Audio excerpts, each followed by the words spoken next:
Chère communauté du grand changement, bienvenue sur la chaîne. Je suis ravie de vous accueillir, ravie également ce soir, puisqu'on est en France, à Paris, et peut-être l'après-midi au Canada ou un autre fuseau horaire, nous avons la chance d'accueillir Prem Niraj. Bonsoir Prem, comment vas-tu? Très bien, bonsoir Sana, bonsoir à tous, bienvenue. Bienvenue alors. On est content de vous recevoir ce soir. Tranquillement, on va laisser nos chers auditeurs se connecter. Je pense qu'ils connaissent aussi un petit peu la chanson, toujours un peu la même rengaine de début, je dirais, hein. Mais c'est juste pour qu'on s'assure, pratico-pratique, hein, qu'on s'assure que vous nous voyez bien, que vous nous entendez bien et qu'on puisse passer une magnifique Vibra-conférence à vos côtés, à tes côtés, Prem, et commencer dans de très bonnes conditions. Et puis, on adore vous avoir un petit feedback de votre part, des petits cœurs aussi, c'est cool, des petits likes. Vraiment, je vous invite à le faire. Alors, sans plus tarder, après, j'aimerais te laisser la parole pour que déjà, on puisse se connecter à toi, savoir qui tu es. Et puis, dans un deuxième temps, on reprendra le titre de cette Vibra conférence et on échangera bien ensemble. Tu veux bien? Oui, oui, oui, avec plaisir. Bon, bah, déjà, je suis ravi de revenir au grand changement et de pouvoir à nouveau intervenir sur voilà, dans cet espace-là que j'ai adoré. Euh, alors, quoi dire? Euh, pour ceux qui ne me connaissent pas, ça fait pratiquement maintenant 20 ans que j'accompagne les gens et que je les initie en fait à ouvrir le cœur et à faire que le cœur en fait vienne occuper la tête, de façon à ce que les personnes soient moins dirigées en fait par le mental, par l'imaginaire, par les croyances. Euh, Aussi, bien sûr, de réussir en fait à alléger, voire pour certaines personnes qui poussent plus le karma. Donc c'est vraiment voilà, ne plus suivre en fait la partie transgénérationnelle, et à partir de ce moment-là, les personnes vivent leur vie propre, leur identité propre, à travers une énergie d'amour qui bien sûr est celle du cœur, qui occupe en fait l'entièreté en fait de leur corps. D'accord. Après Alors, oui, non, non, non, non, je t'en prie. après le chemin que j'ai parcouru, c'est un chemin on peut remonter loin, on peut remonter dès l'enfance comme tout le monde, dès la naissance, même d'ailleurs pour moi, avec une naissance un peu spéciale, bon, j'ai envie de dire comme beaucoup de personnes, hein, naturelle. À l'époque, moi je suis né en 66, donc j'ai 54 ans, et à l'époque ils n'étaient pas du tout sûrs que je vive, donc je suis resté deux mois en couveuse, voilà, mais il y a quelque chose qui fait que j'ai résisté. J'étais un tout petit bébé, hein, c'est pas moins de 2 kilos, je crois. Et voilà, après dans une famille, on va dire traditionnelle, et puis après ça a tourné un petit peu au vinaigre avec un père, comment on dit ça, un père pas très respectueux des enfants. Bah oui, oui, moi j'ai subi très tôt un viol en fait quand j'avais 3 ans et demi, dont je me suis souvenu il y a très peu de temps, il y a 4 ans en fait, hein. Donc j'ai intégré Mmh. cette partie-là. Ça a été intense. Ce qui m'a plongé dans un autisme assez conséquent. J'étais vraiment autiste dans ma boule d'amour et de lumière. Je suis resté dans cet état-là jusqu'à mes 24 ans. Pour faire l'ensemble, je suis d'une famille de 4 enfants, et puis je suis le seul qui ait survécu, hein, tous les autres sont morts. Le dernier, qui était mon aîné, est décédé d'une leucémie quand il avait 34 ans. Moi-même, après mes 24 ans d'autisme, c'est-à-dire toute la partie, moi j'étais vraiment dans la lumière, je baignais vraiment dans cet amour que je ressentais et que je vivais, hein, vraiment quelque chose plus ou moins en conscience en tous les cas, hein. Mmh. Euh, mais on va dire que toute la partie obscure, quand on regarde le mouvement du yin et du yang, toute la partie obscure, je l'avais pas intégrée. C'est-à-dire, je la refusais en fait, hein. Donc, elle est venue toquer à ma porte, hein, ce qui est tout à fait normal à un moment donné, puisque ça me manquait en fait dans mon corps. Et ça a failli me détruire à ce moment-là, parce que je suis passé au suicide. Moi qui étais joyeux tout le temps, ça a été un truc absolument insurmontable. Et puis, malgré tout, j'ai survécu à ça. Je suis resté, j'ai vécu un état suicidaire pendant quelques années, des dépressions profondes. J'ai pleuré pendant facilement 4 5 ans, quasiment non-stop, c'est-à-dire toutes les nuits. C'était vraiment un choc en fait, hein, terrible. Et puis, je me suis aperçu qu'au bout de cette partie, ces années en fait obscures, c'est représenté à moi en fait le fait de plus vouloir vivre. En fait. Et mais comme il y a eu une évolution malgré tout, j'ai envie de dire inconsciente qui s'était faite en moi, eh ben je suis pas passé à l'acte. Et j'ai eu un mouvement de moi qui était un athée rebelle, j'ai envie de dire. Eh ben avec ma voix, j'ai vraiment appelé au secours, quoi. Et ça a été le début d'une initiation absolument colossale où j'ai commencé à visiter et à intégrer et à transmuter toutes les parties religieuses. Donc c'était assez étonnant parce que moi j'y connaissais vraiment rien, quoi. Donc je suis allé acheter des livres, des bouquins de l'abbé Julio, les anges, les archanges, etc., etc. J'ai lu ça.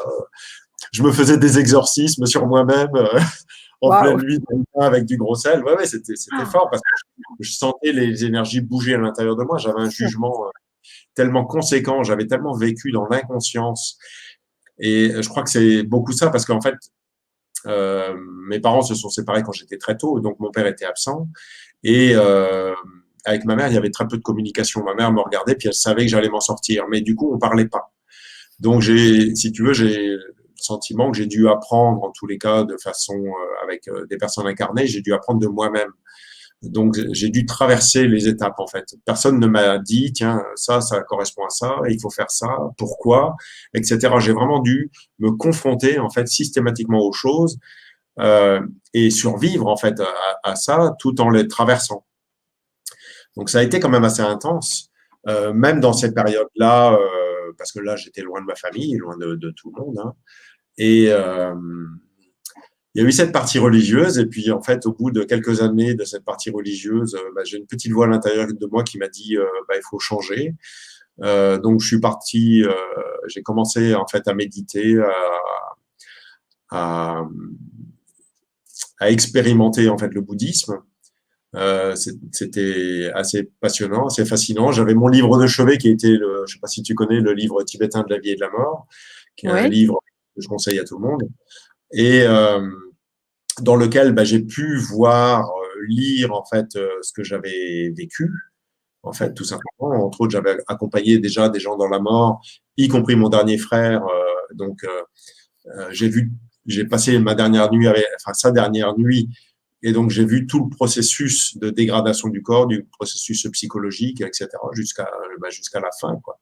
Donc c'était assez, c'était intense hein, quelque part. Hein. On peut pas dire qu'on n'est pas prêt parce que si on le vit, c'est qu'on est prêt, mais je m'attendais pas à ça en tous les cas. Mmh. Et puis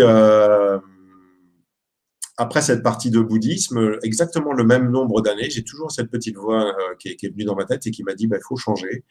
Donc là, je suis passé à quelque chose de beaucoup plus futuriste. Donc je suis passé à la physique quantique, donc reprogrammation d'ADN, reprogrammation du corps. Voilà, on allait chercher nos brins d'ADN connus et tous les autres invisibles. Voilà, j'ai passé des grandes étapes. C'est là où mon cœur a vraiment commencé en fait à s'ouvrir à travers ces périodes-là, en résonance avec une femme canadienne qui a été mon initiatrice. Et voilà, avec des protocoles. Donc c'est vrai c'était grandiose, mais en même temps c'était assez compliqué, très complexe, très technique, voilà. Donc au bout du même nombre d'années, hein, c'est marrant parce que c'est vraiment, je sais pas si j'ai jamais pu compter les jours parce que je ne le savais pas, mais c'était vraiment le même nombre d'années. Cette petite voix qui m'a dit, maintenant tu vas rechanger à nouveau, et maintenant je vais fermer tous les livres. Donc, j'ai fermé tous mes livres de spiritualité, quels qu'ils soient, ou de technique, en fait, quelle qu'elle soit, en fait. Et j'ai changé de métier à l'époque, je suis passé en dialyse. Donc, j'étais pas grand-chose, parce que moi, j'ai 0 diplôme, et étonnamment, j'ai aucun diplôme d'État ou de quoi que ce soit. J'ai beaucoup de diplômes, mais pas dans ce domaine-là. Et, enfin, pour moi, ça veut rien dire de toute façon. Bien sûr. Mais j'ai travaillé en dialyse, donc les dialyses, donc c'est les problèmes des reins, et les reins donc qui sont en fait associés donc à la peur. Donc j'ai travaillé 4 ans dans cette c'était une grosse association, et donc tous les jours j'étais en contact avec des patients qui avaient des problèmes de reins. Donc en fait ça a été un miroir pour moi absolument colossal, où pendant, sur ces 4 ans, 1 an et demi, tous les jours, je ressortais avec quelque chose d'accroché dans mon aura que je ressentais. Et ça m'a permis, en fait, de me remplir, donc de mettre en amour ces facettes-là. Et au bout d'1 an et demi, en fait, c'était tranquille, quoi. Donc, il y a eu une période après, un délai d'intégration de ça. Pendant cette période-là de 4 ans, j'ai médité tous les jours, entre 6 et 10 heures par jour. Donc, essentiellement, le soir et mes nuits entières, je ne faisais que ça. Je voulais pas avoir de relation avec qui que ce soit, pas de petite amie, etc. Pour moi, c'était vraiment une introspection très profonde. Donc, j'ai vécu des intégrations, des purifications conséquentes. J'ai commencé à faire des voyages hors du corps. Je suis allé visiter des facettes à moi bouddhiques, entre autres, à plusieurs reprises. Voilà, c'était assez surprenant. Je suis allé aussi rencontrer Mikao Sui étant enfant, hein, le fondateur du Reiki. Mmh. Euh, et ça a été une libération conséquente au niveau de ma tête, parce que je sentais à l'époque une barre ici dont je n'arrivais pas à me libérer. Et cette sortie hors du corps m'a libéré en fait de cet espace-là. Et, euh, et c'est vrai qu'après, il y a eu beaucoup de changements. Après, j'ai tout quitté. J'ai quitté ce travail-là. Voilà, je suis parti de ma famille. J'ai réglé tous mes problèmes de dette que j'avais depuis 15 ans, 20 ans. Et je suis parti au Brésil et je suis allé faire la bascule, ce que j'appelle faire la bascule. Là, mon cœur était déjà plutôt bien ouvert, mais j'étais malgré tout, tu vois, j'étais pas heureux. Il me manquait un petit truc, il me manquait quelque chose. Et pour moi, vivre dans cet état, c'était pas jouable, quoi. Donc j'ai fait la bascule, ça veut dire que j'ai pris des risques considérables pour tout abandonner, quoi. En fait, quelque part, j'ai reproduit un petit peu ce que j'ai vécu quand j'avais 24 ans, tu sais, quand je me suis suicidé. Je l'ai fait, mais je l'ai fait au divin. Donc, si tu veux, j'ai fait une sorte d'abandon complet, vibratoirement, au divin, et j'ai survécu, en fait, à ces initiations qui ont été conséquentes. Donc, ça a été des initiations. J'ai rencontré mon maître, mon frère, mon ami, là-bas, le parfait miroir de moi-même, quelqu'un qui n'est absolument pas intéressé par le pouvoir, et quelqu'un qui est juste là pour aimer les gens, en fait, tout simplement, et puis les guider avec toute la bienveillance et toute la sécurité aussi nécessaire dans des initiations, en fait, aussi intenses. Et puis après, 2 ans après, j'ai commencé en fait à emmener des personnes, des groupes de personnes en fait au Brésil pour vivre les initiations que moi j'ai vécues. Donc chacun les a vécues en fonction du chemin qu'il a à vivre. Et en parallèle de ces initiations que je fais toujours 2 fois par an, je les fais plus au Brésil maintenant, je les fais en Suisse. Mais donc j'ai fait des formations initiatiques à raison de 1 par mois, qui sont évolutives, euh, qui répondent aussi aux événements internes, mais aussi aux événements en fait externes, donc toujours adaptables et parfois changeants, surtout cette année. Hein, cette année 2020, on avait prévu des choses l'année dernière, mais on a fait une formation qui était prévue. Tout le reste a été totalement et parfaitement adapté en fait à la conjoncture actuelle et à ces changements conséquents qui sont en train de se jouer au niveau planétaire. Voilà, donc là, je suis heureux parce que j'observe toujours avec cet émerveillement d'un enfant qui a grandi quand même, les transformations que je peux observer chez les personnes, qui sont des transformations vraiment conséquentes, avec des changements de conscience, des ouvertures de cœur. Alors, c'est pas toujours facile, hein, c'est pour ça que je parle de formation initiatique. On est vraiment dans une initiation, c'est pas juste un enseignement, et c'est sûrement pas un enseignement qui est un enseignement mental, c'est quelque chose qui est en fait vibratoire, parce que il me semble avec le temps, avec l'expérience, que la connaissance découle de la non-connaissance. Ça veut dire d'une tête qui est vide. Une tête vide, pour moi, ça veut dire une tête qui est occupée en fait par le cœur, là où il n'y a pas de croyance, il n'y a pas d'imaginaire. la partie transgénérationnelle n'existe pas. Il n'y a pas de passé, il n'y a pas de futur, il n'y a pas d'autres dimensions. Il y a juste un grand silence qui est absolument parfait et qui, à travers un corps, bien sûr, amène une parole, amène, en fonction des filtres de chacun, certaines couleurs. Donc quelque chose, un amour qui n'est pas dogmatique aussi. Donc il n'est ni religieux, ni contre-religieux. Ça, c'est important parce que moi, j'ai des personnes qui viennent en formation, qui sont de tout bord et tout le monde est le bienvenu. Il y a aucun souci pour ça. On n'est pas là pour changer les gens. C'est les gens qui changent en fonction de l'évolution de la conscience. Et il n'y a pas de mauvais chemin. Tout est une expérience. Il me semble quand même que l'objectif de la vie, en tous les cas, est de se découvrir soi-même pour peut-être, au bout du compte, en tous les cas c'est mon cas, de découvrir que je suis peu de choses, voire rien, que je n'existe pas vraiment, même si c'est un paradoxe, parce que c'est évident qu'on peut se toucher, etc. On ressent, on vit des choses au quotidien. Et en même temps, on est des êtres vibratoires qui, malgré une coquille qui peut paraître dense, il y a rien en nous en fait qui est figé. Donc, on est dans une relation intime dans l'infiniment petit avec nous et autant dans l'infiniment grand au niveau cosmique, dans des mesures où peu de gens s'en rendent compte en fait. Et la problématique, surtout cette année, on va dire, parce que c'est encore plus intense, c'est toutes les facettes identitaires qui nous parlent, qui peuvent nous parler et qui nous disent ah oui, c'est comme ceci, c'est comme cela, c'est bien, c'est pas bien, il faut faire ça, il faut pas le faire, il faut y aller, il faut pas y aller, etc., etc. C'est un petit peu ce qu'on va voir ce soir d'ailleurs. Alors Oui. avant de rentrer dans ce vif du sujet de cette vibra, j'aimerais quand même revenir sur ton parcours.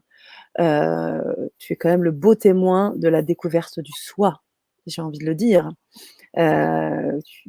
Quand on t'écoute et on le lit dans le chat aussi, quel parcours. Et j'ai envie aussi de te questionner, bien évidemment, sur ta sortie de corps, sur ton expérience de mort imminente, qu'on appelle également, oui, ou du moins sortie du corps, on va dire, sortie du corps. Comment, alors, ça t'a permis d'enlever physiquement des douleurs, tu parlais de cette barre, mais qu'est-ce que tu as vécu? Est-ce que tu pourrais nous en parler un petit peu plus, Prem? Oui, c'est-à-dire que en fait, les méditations profondes que je faisais, alors je vais vous décrire ce que j'ai ressenti et je vais vous donner aussi une info par rapport à ça. C'est ce qui a déclenché quelque part les sortir du corps. C'est un livre, étonnamment, donc de quelqu'un qui a vécu les choses et qui quelque part le livre en est porteur. Et vous pouvez essayer de le trouver. Je ne sais pas si il est encore édité. C'est un livre de Robert Monroe qui s'appelle Le voyage hors du corps. Voilà, c'est un livre extraordinaire. Donc, Le voyage hors du corps de Robert Monroe, qui a monté un institut aux États-Unis. Et donc, en fait, il explique dans ce livre, si tu veux, tout son cheminement. Là où il pensait que lui, il était fou parce qu'il se retrouvait entre le plancher. Voilà, c'était assez surréaliste. Et jusqu'à qu'un jour, il découvre une personne qui lui dit « Ah, mais non, t'es pas fou du tout, juste t'es en train de faire ça, quoi. » Et donc là, à partir de là, il a commencé à expérimenter avec des chronomètres, etc. Il a tout mesuré et il a écrit tous ses voyages, etc. Et c'est vraiment son parcours à lui, son chemin se fait en fait à travers les sorties hors du corps. Mes premières sorties hors du corps ont été en fait, alors la toute première, c'est celle que je vous ai racontée avec Mika Usui, ouais. Où en fait je suis sorti j'étais couché en méditant, je m'y attendais pas du tout, c'était un samedi matin, je m'en souviens très bien, et ça bougeait pas mal, je voyais que ça commençait à s'organiser au niveau de mon aura assez proche, si tu veux, sur les 1 mètre, et puis à un moment donné ça se calme, tu vois, on sent vraiment un grand calme, et puis je vois un œuf blanc en fait qui se met au fait autour de moi, qui prend forme. Et puis là, je me sens monter, si tu veux. Donc, je suis sorti vraiment par le chakra coronal, donc par le haut. Donc, tout mon corps, donc pas mon corps physique, est resté bien sûr figé. Mais moi, vraiment en conscience, je suis sorti par le chakra coronal. Ça s'est redressé. Et là, j'ai foncé, ça a foncé enfin, j'ai foncé, si tu veux, malgré moi, dans un vortex extrêmement rapide où il y avait une partie de moi qui était fascinée et une partie de moi qui était terrifiée parce que c'était la première fois. Et, euh, et à un moment donné, je me suis retrouvé en fait à flotter dans un immeuble. Ça me paraissait en tous les cas un immeuble. Donc tout était noir, mais au bout de ce noir, il y avait une porte qui était entrouverte. Donc je voyais la lumière. Et au moment où je suis rentré en fait j'ai passé cette porte. J'ai pas eu besoin de l'ouvrir, hein, c'est évident. J'étais sûrement presque fantomatique. C'est le corps de lumière qui passe là. Je sais à ce moment-là que je me retrouve à Osaka, au Japon, en 1859. Et je suis dans un cabinet de médecin. C'est comme une fulgurance, tu vois, c'est un flash qui t'arrive, tu sais où tu es. Et je me retrouve dans un cabinet de médecin. Et à droite, il y a le bureau en fait du médecin qui me fait face. Et il y a il y a un papa et un enfant donc qui me tournent le dos, qui sont en train de discuter avec le médecin. Au moment où je rentre, en fait, l'enfant se retourne et me regarde. Donc déjà l'enfant lui m'a vu. Les adultes eux ne m'ont pas vu. Et voilà, il me regarde, et voilà, il se retourne, l'enfant se retourne à nouveau vers le médecin.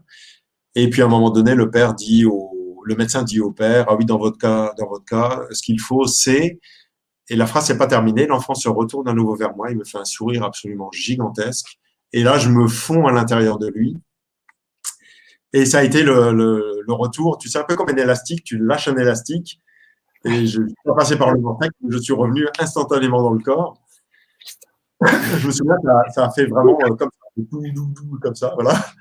Et je me suis réveillé quand même avec un petit mal de crâne, mais qui n'était pas lié à la chose dont je vous parlais là, mais c'était lié tout simplement au paradoxe que je vivais intérieur, où j'étais fasciné et en même temps terrifié.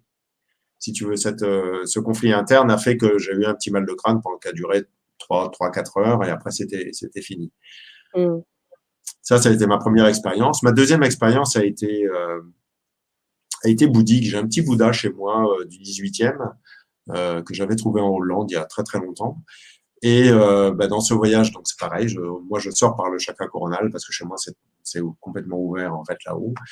Et je me suis retrouvé face à ah oui non, je me suis retrouvé déjà dans une grotte en fait, voilà. Et dans cette grotte-là, il y avait un totem. Alors toute la grotte était en or, vraiment de l'or, quoi. Et il y avait un totem qui était là je ne savais pas quoi faire. Et au moment où je touche le totem en fait du doigt, je vois de l'or en fait qui commence à occuper mon corps et tout, tu vois, un peu comme dans Matrix, tu sais, avec ce truc noir qui, voilà, sauf que là c'était de l'or. Et puis voilà, ça commence à remonter et en fait, ça occupe tout mon corps jusqu'à mon visage. Et puis en fait, au moment où ça arrive au niveau de mes yeux et de mon sourire, je m'aperçois en fait que je me transforme en fait en Bouddha. Waouh! Ouais. Et OK. là, là, c'est le retour bien sûr, le retour de cette sortie hors du corps. Et le suivant, qui était une semaine après, en fait, je me suis retrouvé face à mon petit Bouddha qui est pourtant haut comme ça. Lui était gigantesque, il flottait, il devait faire 2,50 m, peut-être 3 mètres de hauteur, il flottait comme ça. Puis j'étais très très heureux de le voir. Et je l'ai pris dans mes bras et tout. Et en fait, je savais pas trop quoi faire avec, enfin dans cette situation. Et je me suis souvenu que j'étais revenu en fait de ce voyage avec le totem, j'étais revenu avec un collier avec des perles en or. Et donc en fait, je lui ai mis ce collier en fait autour du cou. Et puis, je me suis assis en tailleur, en fait, puisqu'il est en position assise, et je me suis assis en tailleur dans son creux, puisque lui, en fait, est très grand. Et Mmh. au moment où je me suis assis en tailleur sur lui, en fait, hein, je suis rentré à l'intérieur. Donc, voilà, Tu as pris sa place ou est-ce que tu étais à l'intérieur de lui? je suis rentré, en fait, dans la sculpture, si tu veux, et en fait, j'ai vécu l'état, en fait, de Bouddha où c'est marrant parce que je sentais la coquille, la coque externe en fait du bois, etc. Je me sentais vraiment à l'intérieur et en même temps, je vivais l'état de non-pensée, le fait d'une satisfaction qui n'en est pas une parce qu'il n'y a pas de pensée, si tu veux, à être là. Il y a juste l'état de l'instant présent qui ne parle pas, qui est juste parfait. Et ça a été vraiment ma première expérience d'état de non-pensée. Mmh. Alors très souvent, on dit qu'après après ces expériences-là, on en ressort encore, entre Oui, guillemets «plus grand», des choses enrichies. Alors tu parlais de ta pensée, mais est-ce qu'il y a d'autres choses qui se sont révélées? Est-ce que, parce que, très certainement, bon, tu es canal aussi, j'imagine, il y a quelque chose qui se relie puisque ton non? Comment je ne suis plus canal. J'ai été canal pendant un temps, il y a plus de 15 ans maintenant. d'accord, Aujourd'hui, c'est un état qui est présent en moi. Il y a plus rien qui vient de l'extérieur. En fait, tout est là. Pour moi, il n'y a pas de séparation entre le monde extérieur et le monde intérieur. d'accord, Euh, il n'y a pas d'intégration qui se joue, en fait. La canalisation, c'est une étape. d'accord, L'unification en est une autre. d'accord, très bien. La Merci. canalisation, ça veut dire qu'il y a quelque chose qui vient, qui est de l'extérieur, qui vient à travers ton corps. Tout à fait. Donc, cette information est une information, euh, une infime partie, et c'est pas péjoratif hein, ce que je dis, hein, mais c'est une infime partie en fait de l'immensité. Et tant que cette partie-là n'occupe pas vibratoirement, elle fait pas partie de vous, elle a pas été intégrée et alchimisée en fait par le cœur, elle reste toujours extérieure en fait à vous. Donc, OK. ça veut dire aussi que l'information qui en découle est rarement complète, en fait. C'est souvent une Mmh. information qui est assez polarisée, souvent de l'ordre de la lumière, etc., d'une idée, on va dire, spirituelle. Waouh! Aujourd'hui, il Tu n'y a pas de séparation pour moi entre, tu vois, quand je te parle, j'ai aucune séparation, il n'y a rien qui me vient, ça sort de moi. Et par expérience, je vois dans les formations ou même dans les voyages initiatiques qui des fois durent 3 semaines, c'est toujours parfait. Moi-même, je suis à l'école, en fait, de moi-même. Je sais pas comment dire ça parce que c'est moi, mais c'est pas vraiment moi. Mais en même temps, je peux pas dire que c'est pas moi. Tu vois, c'est une sorte de paradoxe où quelque part, j'existe pas. J'ai appris à faire la place de mon ego, de mon identité, de savoir qui je suis, où je suis, en quel temps je suis. Ce qui est important, c'est d'être là à 100% avec les gens qui viennent chercher euh, leur propre vérité, on va dire celle de l'instant présent.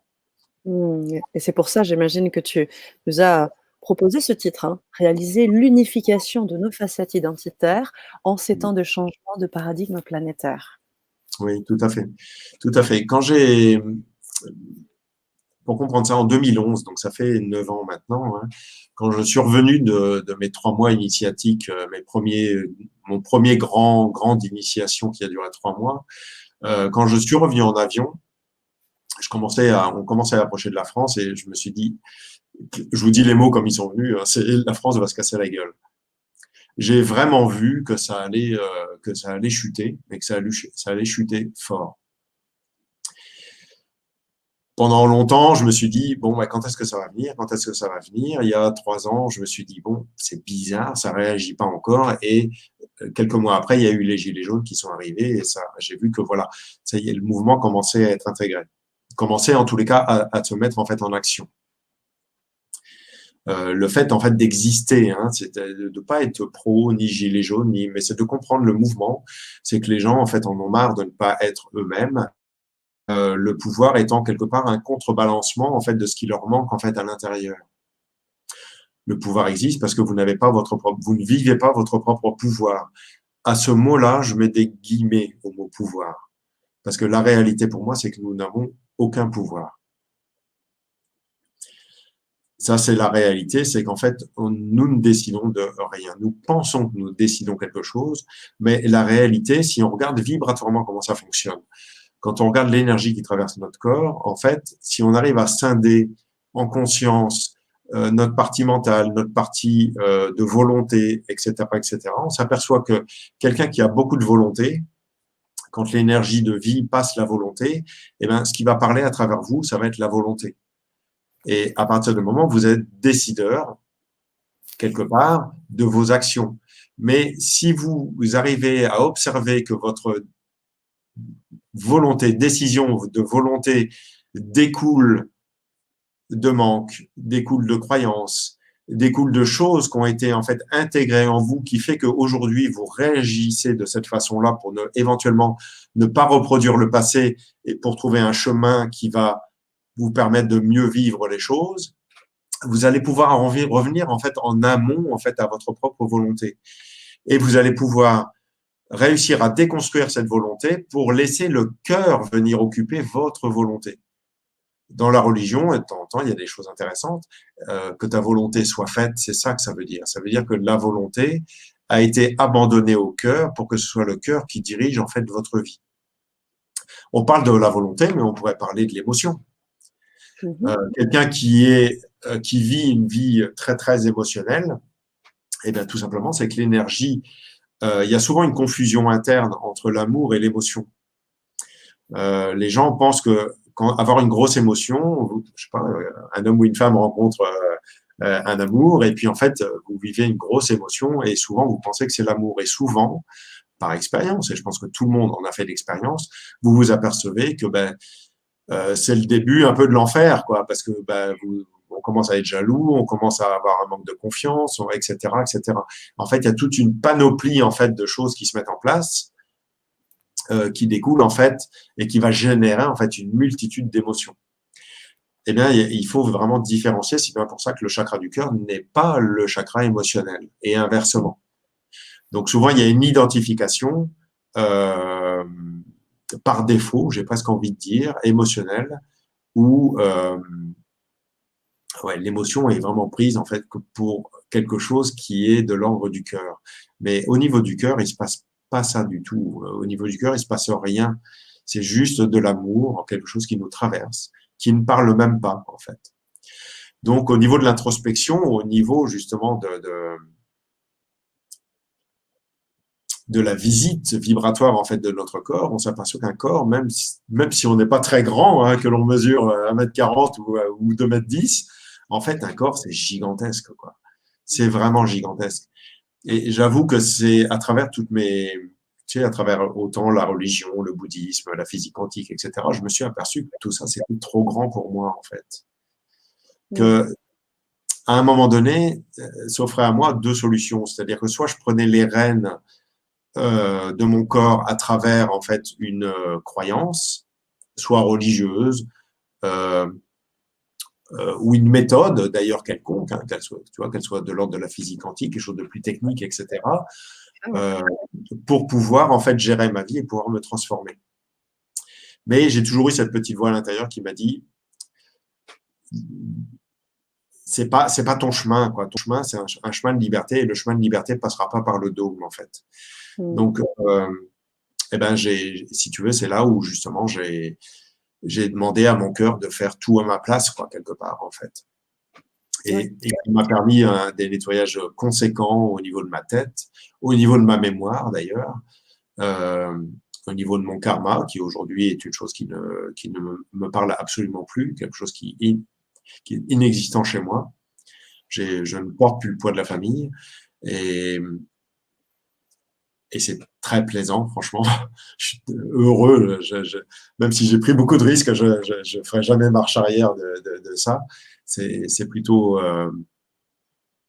étonnant, parce qu'en fait, tout ce qui m'arrive, tout ce qui m'est arrivé, tout ce qui m'arrive, quelque part, arrive malgré moi, malgré mon identité, ce que je pourrais penser être.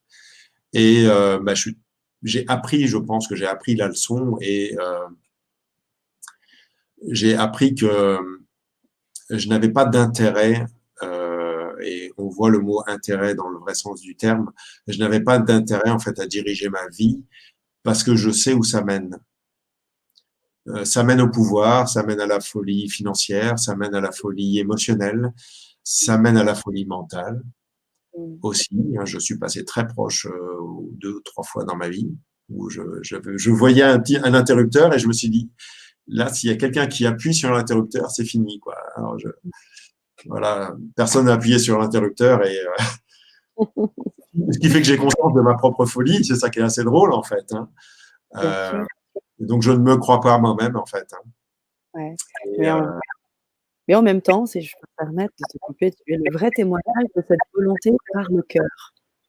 Parce que comme tu nous l'as dit depuis le début, tu as expérimenté, tu as appris des techniques et tu les as mis de côté pour laisser, tu as dit vraiment le rien pour être dans cette expérience holistique, dans cette expérience de l'amour et développer cette volonté par le cœur. Et c'est aussi vraiment pour ça que ton témoignage aujourd'hui a une importance énorme et tes témoignages, tu as pléthore là de commentaires positifs et de choses qui vont dans le sens de ce que je dis.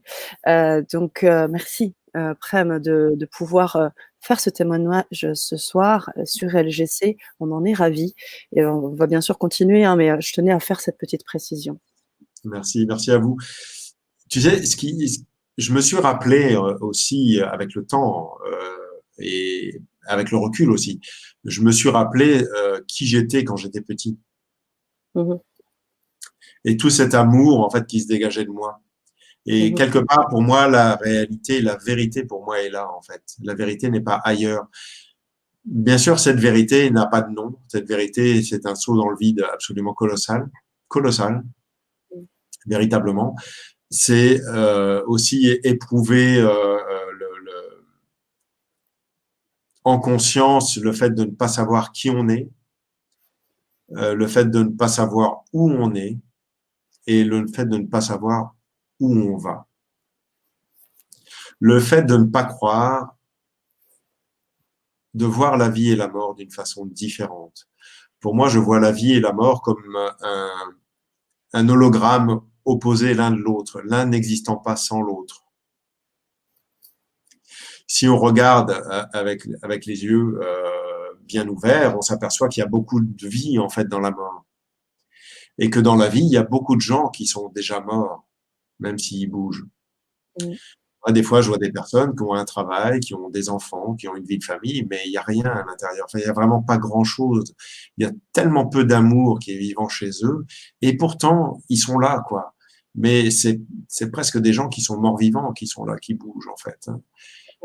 Qui sont là à survivre avec le peu qui est le peu d'amour qui est étouffé en fait par le poids familial, par le poids de la société, par le poids d'eux-mêmes, donc par le poids de leurs croyances de toute la partie transgénérationnelle, parce que on est le résultat de nos parents, de nos grands-parents, etc.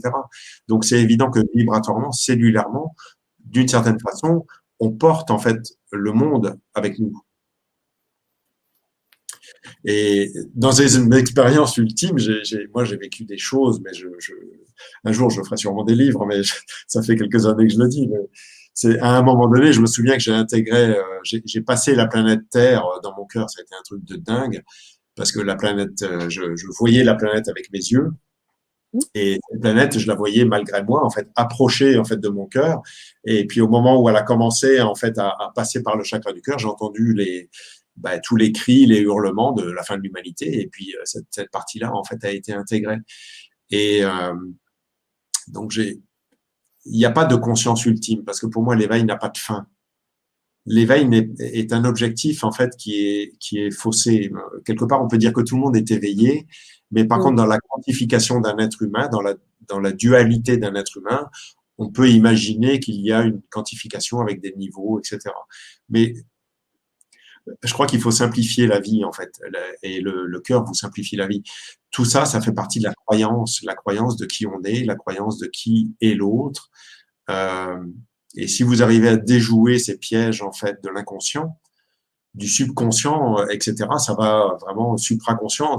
La conscience n'a pas de fin. Donc en fait, moi je vois la conscience comme une lumière qui est au centre de la glande pinéale, un ensemble de cristaux qui bougent en fonction en fait des événements que vous vivez, qui sont en résonance avec le monde extérieur. Et vous avez la conscience qui tourne autour de cette conscience. Et si vous avez libéré votre glande pinéale, eh bien, en fait, vous n'avez pas besoin de savoir quoi que ce soit. L'information, en fait, vient d'elle-même à vous. Euh, vous n'avez pas besoin d'ouvrir un livre, vous n'avez pas besoin d'ouvrir un livre qui a existé ou qui va exister. En fait, vous êtes déjà l'ensemble de cette information. Vous êtes l'intégration, le vivant, la mise en action du vide, la mise en action du cœur, en fait, avec une parole qui est juste, qui est bienveillante, qui n'est pas condescendante, tu vois, qui n'est pas, qui va prendre soin des gens aussi, mais qui aussi est capable d'amener une direction très forte parfois, des fois confrontante, parce qu'elle connaît le chemin en fait de l'initiation pour pouvoir changer la personne. Mmh. Mmh. Parce que le changement n'interviendra jamais avec le mental. C'est comme si vous demandiez à votre mental, de se résoudre le problème lui-même. Mmh. Ça marche pas. Vous pouvez pas demander à votre mental de C'est vrai. résoudre le problème que lui il a. Donc vous voyez, vous pouvez l'entendre avec vos oreilles, mais en fait l'intégration est une intégration en fait physique, vibratoire. Tant que ça n'occupe pas le corps et tant que ça n'est pas passé par le cœur, parce que c'est pas qu'une intégration physique, c'est un passage par le cœur. Euh, eh bien, tant que ce chemin-là n'a pas été fait, si tu veux, l'information n'est pas vivante en fait à l'intérieur de vous. Elle reste Mmh. conceptuelle. Mmh. Je vois très bien et on en parlait un petit peu en off, hein, quand on s'est eu, quand tu parlais du cœur et de l'amour. Il s'agissait pas de voir l'amour comme les bisounours ou autre, hein, et c'est important que tu le reprécises parce que c'est vrai que très souvent on dit: «Oui, ben, le monde, des bisounours, du cœur, tout va bien». Non, on n'est pas là-dessus, bien au contraire, mais c'est la puissance du cœur et j'aimerais vraiment que tu en parles, Prem, parce que déjà tu en parles bien. Je pense qu'on pourrait partager beaucoup avec les auditeurs là-dessus. Bah, pour moi, la puissance du cœur, en fait, une sorte de paradoxe. Parce que le cœur, en fait, en réalité, est tout sauf puissant. Parce que Mmh. le cœur, c'est l'amour omniprésent et justement qui n'éprouve pas de puissance. Quand vous vivez une difficulté, quand vous ressentez éventuellement quelqu'un et vous allez voir un maître et puis vous dites ah celui-là il est puissant, etc. En fait, c'est pas ça que vous ressentez. Vous ressentez en fait vos résistances. Et c'est vos résistances en fait que vous sentez. C'est cette puissance qui se contracte à l'intérieur de vous qui vous fait imaginer que la personne qui est en face de vous, alors qu'éventuellement elle est vide, elle est pleine d'amour ou vide d'amour, je sais pas comment dire ça, euh, et vous rentrez en résonance avec ce vide, et ce vide fait que vous avez une contraction à l'intérieur de vous, qui fait que votre corps va vibrer, qui fait que vous allez ressentir des choses, pourquoi pas mal à la tête, mal aux mâchoires, vous allez, pourquoi pas avoir mal au cœur, avoir mal aux muscles, aux os, etc., etc. C'est des choses que moi je vois régulièrement, et en fait, il faut ramener les gens à eux-mêmes pour leur faire comprendre que si vous lâchez la soi-disant toute puissance.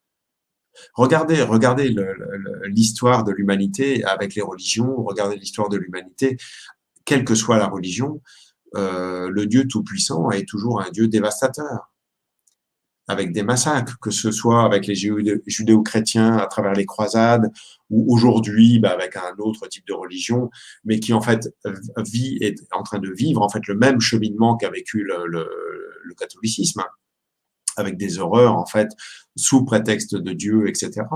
On voit bien qu'il se passe quelque chose qui n'est pas du tout de l'ordre de l'amour. On voit bien que tout le monde n'est pas égaux aux yeux de ce Dieu, qui est d'ailleurs souvent un Dieu masculin, où la femme a une place quand même assez terrible, autant chez les chrétiens, c'est assez clair, hein, celui qui est dans l'église, c'est un homme, hein, c'est Dieu le Père, et la femme, c'est la bonne du curé. Donc la femme est quand même au service de l'homme. Hein, voilà, c'est quand même pas par hasard. Et puis aujourd'hui, on voit quand même dans les partis intégristes de la partie musulmane, je dis bien les partis intégristes de ces partis-là, la femme a quand même pas le beau rôle, quoi. Voilà, c'est quand même assez terrible. Et je vais vous expliquer pourquoi, parce que c'est quelque chose que j'ai compris en le disant en fait, hein, parce que je le savais pas il y a déjà maintenant quelques années. Mais quand on observe la naissance en fait d'un enfant, la femme porte un enfant, et je vais parler surtout des garçons, hein, parce que on voit que la guerre vient essentiellement de l'homme et rarement de la femme. Euh, le petit garçon, quand il sort du ventre de la maman, en fait, il vit en fait un sentiment d'abandon. Ça veut dire il a été abandonné, séparé, là où il était dans le giron, bien au chaud, bien accompagné à l'intérieur même en fait de la mère divine pour le coup, dans ce grand cosmos divin à l'intérieur.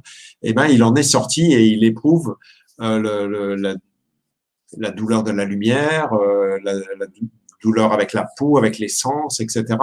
Et un sentiment de séparation au moment où en fait le cordon ombilical en fait va être coupé. Même si on le prend, en fait, il va se passer quelque chose. Eh bien, aujourd'hui, enfin aujourd'hui, et ça a toujours été, l'homme, en fait, le petit garçon, quelque part, à travers son Oedipe, en fait, quelque part, reproche, parce que à l'intérieur de lui, il n'a pas d'ovaire. Vous comprenez que c'est pour ça que je parle des petits garçons et pas des filles. Les filles ont encore tout le système, en fait, à l'intérieur d'eux. Donc, la fille, en fait, quelque part, il ne lui manque pas cette base qui fait qu'elle se sent complète en fait à l'intérieur. Mais comme le garçon, les testicules sont extérieurs, il y a encore quelque chose qui est extérieur en fait à lui-même, qu'il ne vit pas à l'intérieur de son corps. Il voit ça comme quelque chose d'un peu étrange. Il peut jouer avec quand il est enfant, etc., etc. Mais d'une certaine façon, ça reste quand même quelque chose d'extérieur à lui. Donc, ça génère en fait un manque profond et une colère aussi inconsciente par rapport en fait à sa mère qui, à ses yeux, ce qui n'est pas forcément la réalité, mais à ses yeux, en fait, il a été abandonné.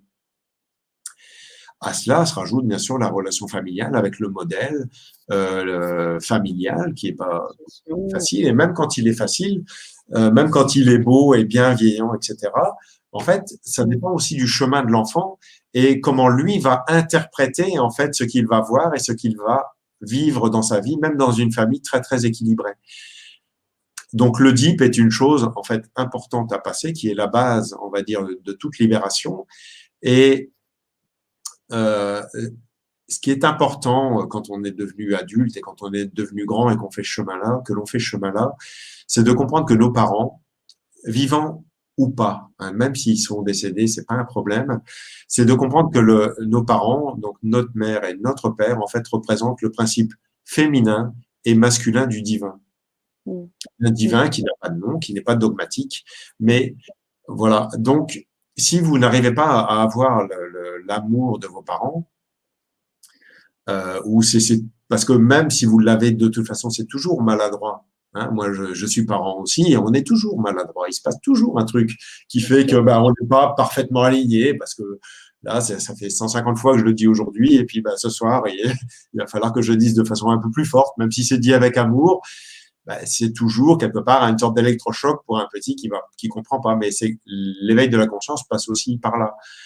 Eh bien, il faut traverser la douleur quelque part de la maladresse en fait de nos parents dans des intensités plus ou moins fortes, parce qu'il y a de la maladresse, mais il y a aussi des choses malveillantes, comme moi j'ai vécu avec mon père, et un manque de protection aussi qui était lié à ma mère, qui savait les choses, mais qui pourtant ne m'a pas empêché en fait d'aller au feu.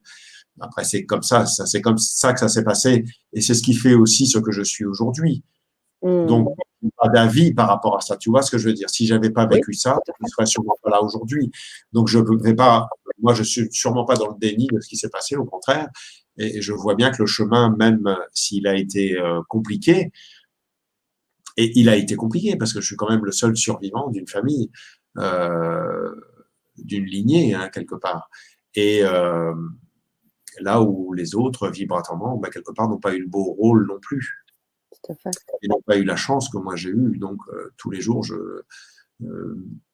je remercie le fait d'être vivant, le fait de me réveiller, puis de faire quelque chose que j'adore par-dessus tout, qui est ma vie, c'est d'aimer les gens et puis de les aider à s'éveiller et à ouvrir leur cœur.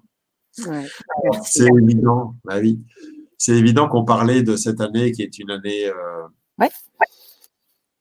conséquente où le changement vibratoire est déjà en fait sur Terre et je sais pas comment dire ça, hein, je le dis pour être compris, hein, mais en tous les cas c'est quelque chose qui est là et qui en fait quelque part a toujours été là, parce que nous on a une tendance à voir avec le temps, avec l'espace et le temps, mais en fait en réalité tout est là.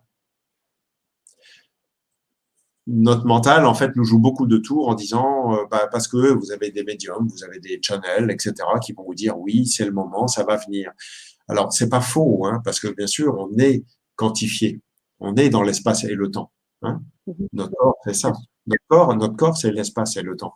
Mais en même temps, il faut réussir à faire cette gymnastique en fait intérieure pour comprendre que en réalité, ces mots-là, même s'ils sont justes, ne sont qu'une histoire autour de quelque chose qui est omniprésent. et qui existe en tout être et toute chose. Donc, pourquoi attendre quelque chose dans le temps alors que cet amour est déjà présent en nous? Qu'est-ce qui en chacun de nous fait que on n'arrive pas à se décontracter suffisamment pour laisser cet amour circuler en fait en nous, à travers nous, comme quelque chose qui n'est ni extérieur ni intérieur, c'est quelque chose qui fait partie d'un ensemble et nous faisons partie de cet ensemble. Nous sommes en même temps le tout et en même temps cette petite goutte du tout. On est cet océan et en même temps la petite goutte qui fait l'océan.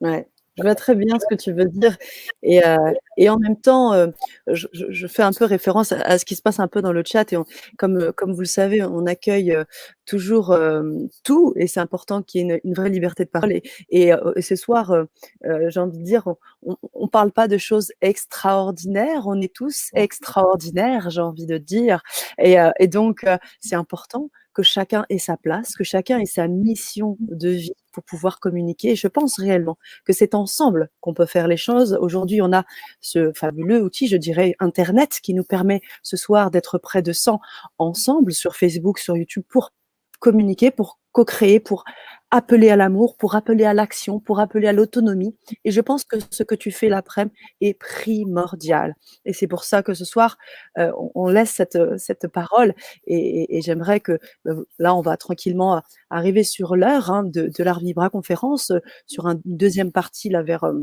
un petit temps, une fois qu'on aura terminé de co-créer ensemble, on répondra à vos questions et on pourra échanger un petit peu plus. Il y en a déjà un certain nombre. Je voulais faire cette petite parenthèse, Prem. Je te remercie encore pour ce partage et aussi je te remercie parce que tu proposes d'accompagner aussi les auditeurs d'LGC et je sais que tu m'as fait tu avais cette volonté de partager. Alors, je te laisse continuer sur cette explication parce que la thématique quand même était celle-ci et j'aimerais qu'on y réponde d'une certaine manière. Comment, j'ai envie de te dire, réaliser l'unification de nos facettes identitaires, tu en parlais du changement, de paradigme planétaire, Prem.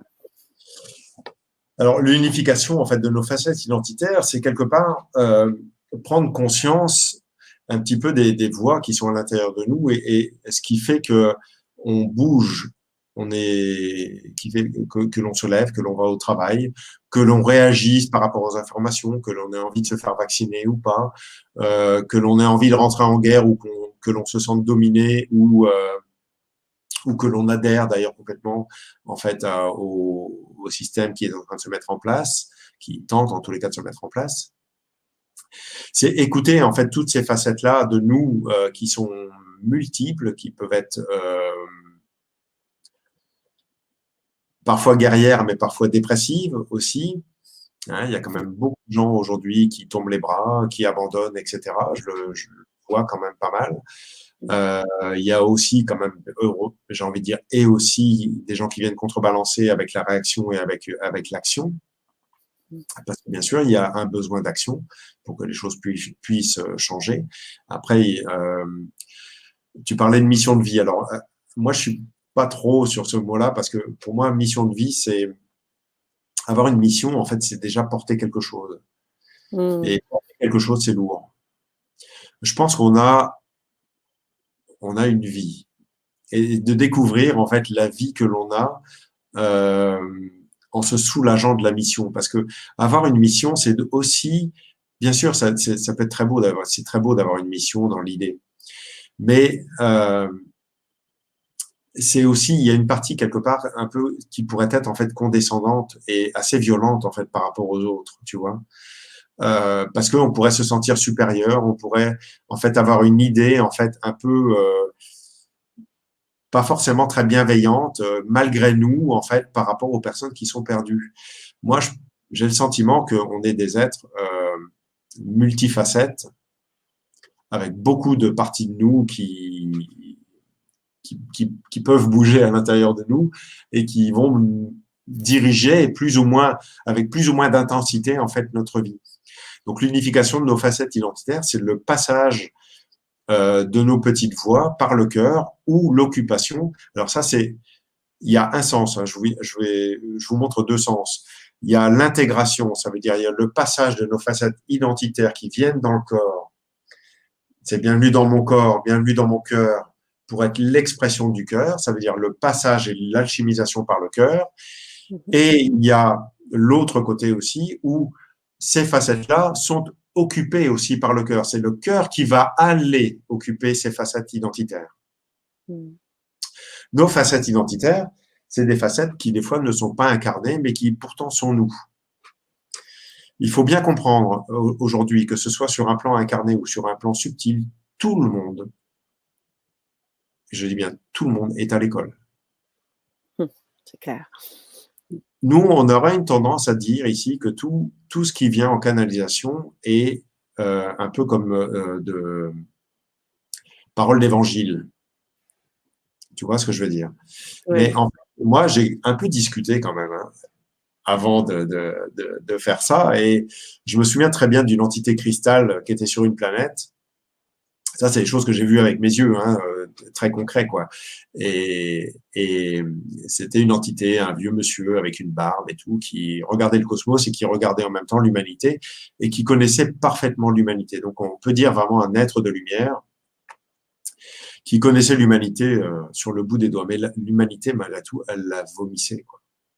Elle Mhm. ne supportait pas l'humanité. Donc, elle me faisait la leçon que je connaissais, en fait, sur l'humanité.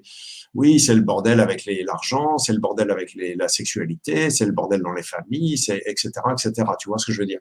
C'était tout un, avec l'écologie, voilà. Mais tout ça, je le savais déjà. Donc, je lui ai dit à un moment donné, parce que j'avais compris, moi, déjà, que c'était une partie de moi-même. Je lui ai dit, OK, c'est bon. Arrête de me faire la leçon, parce que la leçon, je la connais. Maintenant, si tu veux changer quelque chose, eh ben, c'est ici que ça se passe. Parce que c'est bien beau le fait de me raconter l'histoire, mais moi je le vis dans mon corps la dualité. Donc si tu veux passer et si tu veux alchimiser, mettre en amour cette dualité, eh ben il faut accepter de s'incarner. Donc ça a été une incarnation physique, vibratoire, qui a été intense, vraiment intense, très forte. Et mais la leçon, c'est là où j'ai compris, si tu veux, que on est tous à l'école. En fait, on est à l'école de la vie et en fait, on est sous le joug à l'école de l'amour. Et tout est piège, toutes ces facettes de nous-mêmes, qu'elles soient émotionnelles, qu'elles soient mentales, qu'elles soient de l'ordre de l'imaginaire, qu'elles soient de l'ordre de la croyance ou de la partie transgénérationnelle, en fait, ne veulent pas lâcher, elles veulent toujours exister en fait à travers ce qu'elles sont. Donc quelque part, elles n'acceptent pas euh, elles peuvent comprendre ce que c'est que l'amour, mais il y a une différence entre comprendre ce qu'est l'amour et le vivre. Si vous comprenez que votre conscience représente tous ces milliards de facettes d'autres consciences qui sont vous-même, eh bien, vous allez pouvoir avoir une action. Une action, ce que j'appelle, moi, le grain de sable de volonté, pas plus. Et en plus, ce grain de sable de volonté va être dédié, en fait, à la décontraction, de façon à ce que ces facettes identitaires de vous-même, en fait, puissent s'ouvrir et être occupé en fait vibratoirement par le cœur. Et à partir de là, eh ben, ces identités, ces petites voix internes, en fait, cessent. Il n'y a plus de mots, en fait, il y a juste de l'amour. Donc, en fait, là, vous commencez, en fait, à créer l'unification à l'intérieur de vous et commence à naître en vous, en fait, un grand silence. Ben, il n'y a pas de pensée, hein. Heureux les simples d'esprit. C'est ça que ça veut dire. C'est pas quelqu'un qui est idiot, c'est juste que la personne ne réfléchit pas, elle est tout simplement. Ou l'état de Bouddha. Hein, l'état de Bouddha, c'est l'état de non-pensée. Voilà, ce sont deux phrases de religion différentes, mais qui veulent dire en fait la même chose. Et ça, c'est quand le cœur en fait occupe la tête. Ok. C'est aussi comprendre comment fonctionne un corps. Un corps, on a trois centres principaux. On a le cœur qui est le centre du centre. Il est situé au milieu de votre cœur, avec dans les chakras traditionnels, les centres énergétiques traditionnels, vous en avez trois au-dessus et trois en dessous. Après, il y en a beaucoup d'autres, mais dans cela. Après, vous avez le hara, qui est le centre féminin, donc la terre-mère, la Pachamama, qui est le centre de vie, donc le giron, le Graal, la coupe du Graal, en fait. C'est la coupe du Graal.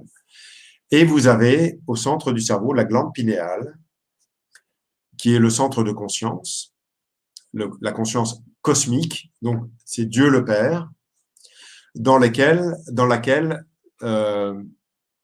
est sécrété en fait le soma, ce que l'on appelle la DMT aussi, sous un autre nom aussi, qui va, quand elle est libérée, en fait, va remplir en fait la coupe du Graal, donc en fait le hara. À partir de là, vous faites l'amour avec vous-même à l'intérieur de vous. Quand cela se fait, en fait, c'est un mouvement qui dépasse tout entendement. La tête, la conscience, Dieu le Père là-haut, là, ça c'est le dominant. C'est celui qui domine. Et il suffit de regarder la condition féminine et la condition masculine. Même dans l'équilibre, aujourd'hui, les femmes, quand elles travaillent, elles sont payées 20% en moins, etc. Je ne vous fais pas toute la panoplie, mais vous avez bien compris que la femme, pour un homme, n'est pas au niveau. Pourquoi elle n'est pas au niveau?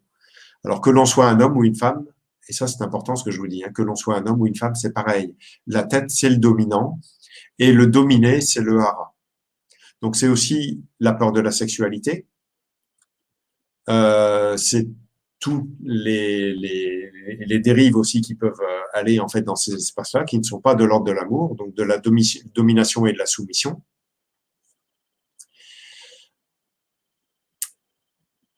C'est la vengeance pour un homme. Dans la procréation, alors je suis parent et je peux vous le dire humblement, quand on fait un enfant, en fait, on fait un enfant souvent pour déléguer à l'enfant ce que nous, on n'a pas réussi en fait à transformer. L'enfant va être le résultat de nous-mêmes à ce moment-là. Si vous avez conscience de ça, vous allez faire tout ce qu'il faut pour décharger votre enfant du poids que vous lui avez donné en continuant le travail grâce au miroir que lui, il va vous faire de vous-même. Et à partir de là, vous allez pouvoir avoir des enfants qui sont libérés. Donc, c'est un grand cadeau que de pouvoir continuer et de ne pas leur faire payer quelque part leur venue. Les reconnaître en tant qu'être d'amour et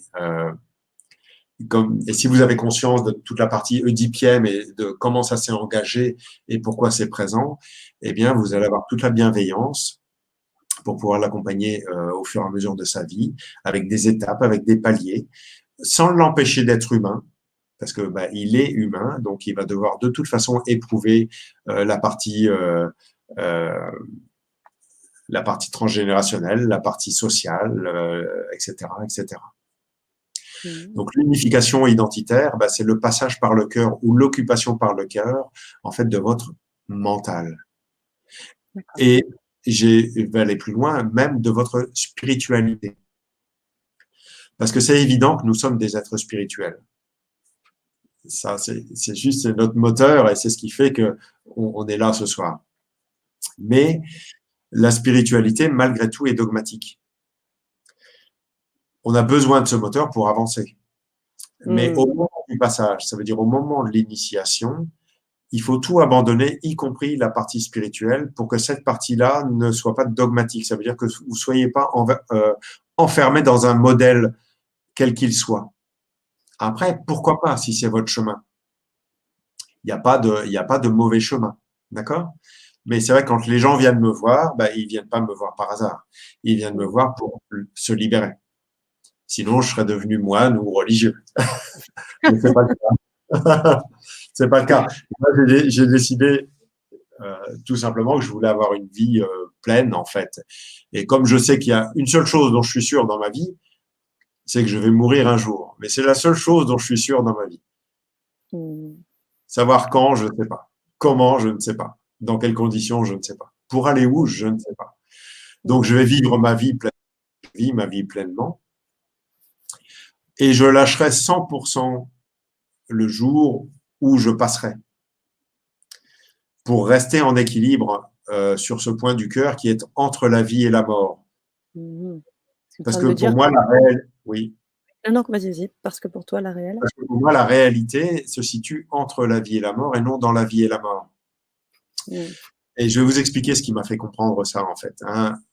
Dans une de mes sorties hors du corps, à un moment donné, je me suis retrouvé en dehors de l'humanité, très loin dans l'univers, très loin, vraiment très loin dans l'univers, et beaucoup plus proche du centre de là où j'étais, si tu veux. Je sais pas comment expliquer ça. Si vous imaginez que vous avez une corde centrale qui correspond, un axe central qui correspond à l'énergie du cœur, et vous avez la partie elliptique, on va dire cosmique, qui tourne autour. Donc là, si vous avez le centre qui se situe à ce niveau-là, la Terre était à ce niveau-là. Et je suis allé en dehors de l'humanité, mais beaucoup plus proche en fait de l'axe. Et dans une partie qui est une partie du futur. Ce qui m'a permis en fait de me retourner, puis en fait d'observer la Terre. Et j'ai vu les mouvements énergétiques de la Terre et j'ai vu comment fonctionnait la loi de la réincarnation. J'ai vu toutes les interprétations et pourquoi en fait on se désincarnait, pourquoi on se réincarnait, etc. Et de là-haut, là où je voyais que moi-même je n'existais pas, j'ai regardé la Terre et j'ai dit ça, c'est fini. Plus jamais. Donc ça veut dire que c'est comme si j'avais mis un coup de pied dans la fourmilière en me disant ben, la loi de la réincarnation est liée en fait à une vie qui est une vie qui n'a pas de direction, où au moment de la mort, ça veut dire la mise en amour totale du corps, la mort physique. Vous savez, on parle dans la religion le jugement dernier. C'est Oui. la mise en amour, c'est-à-dire l'occupation du cœur, l'occupation de la glande pinéale par le cœur dans sa totalité. À partir de là, vous avez votre vie qui défile, euh, et vous voyez toute votre vie qui défile à un rythme plus ou moins conséquent. Vous savez, il y a des gens des fois qui ont des chocs, qui ont des accidents, et puis Mmh. ils disent j'ai vu toute ma vie défiler, et cet accident a changé sa vie. Mmh. Et puis vous avez des gens qui sont sur leur lit d'hôpital ou chez eux, et puis ça va durer 20 ans. Pendant 20 ans, ils sont en train déjà de mourir, mais ils serrent les dents, et s'ils avaient desserré les dents, ce serait passé en fait sûrement beaucoup plus vite. Avec cette prise de conscience en fait de ce que la personne a vécu dans son incarnation, découle un auto-jugement. Ah, si j'avais su. Ah oui, j'aurais pas dû. Ah, là, j'ai pas aimé. Là, j'ai pas réussi à ouvrir mon cœur. Là, j'ai mal guidé les gens. Après, celle-là, je l'ai envoyée au feu, etc. Il y a une culpabilité qui va générer, parce que nous sommes des êtres créateurs, qui va générer en fait des égrégores de nous-mêmes. Je sais pas comment dire ça, des fantômes de nous-mêmes en fait dans l'invisible. Donc des facettes de nous-mêmes qui vont être divisées.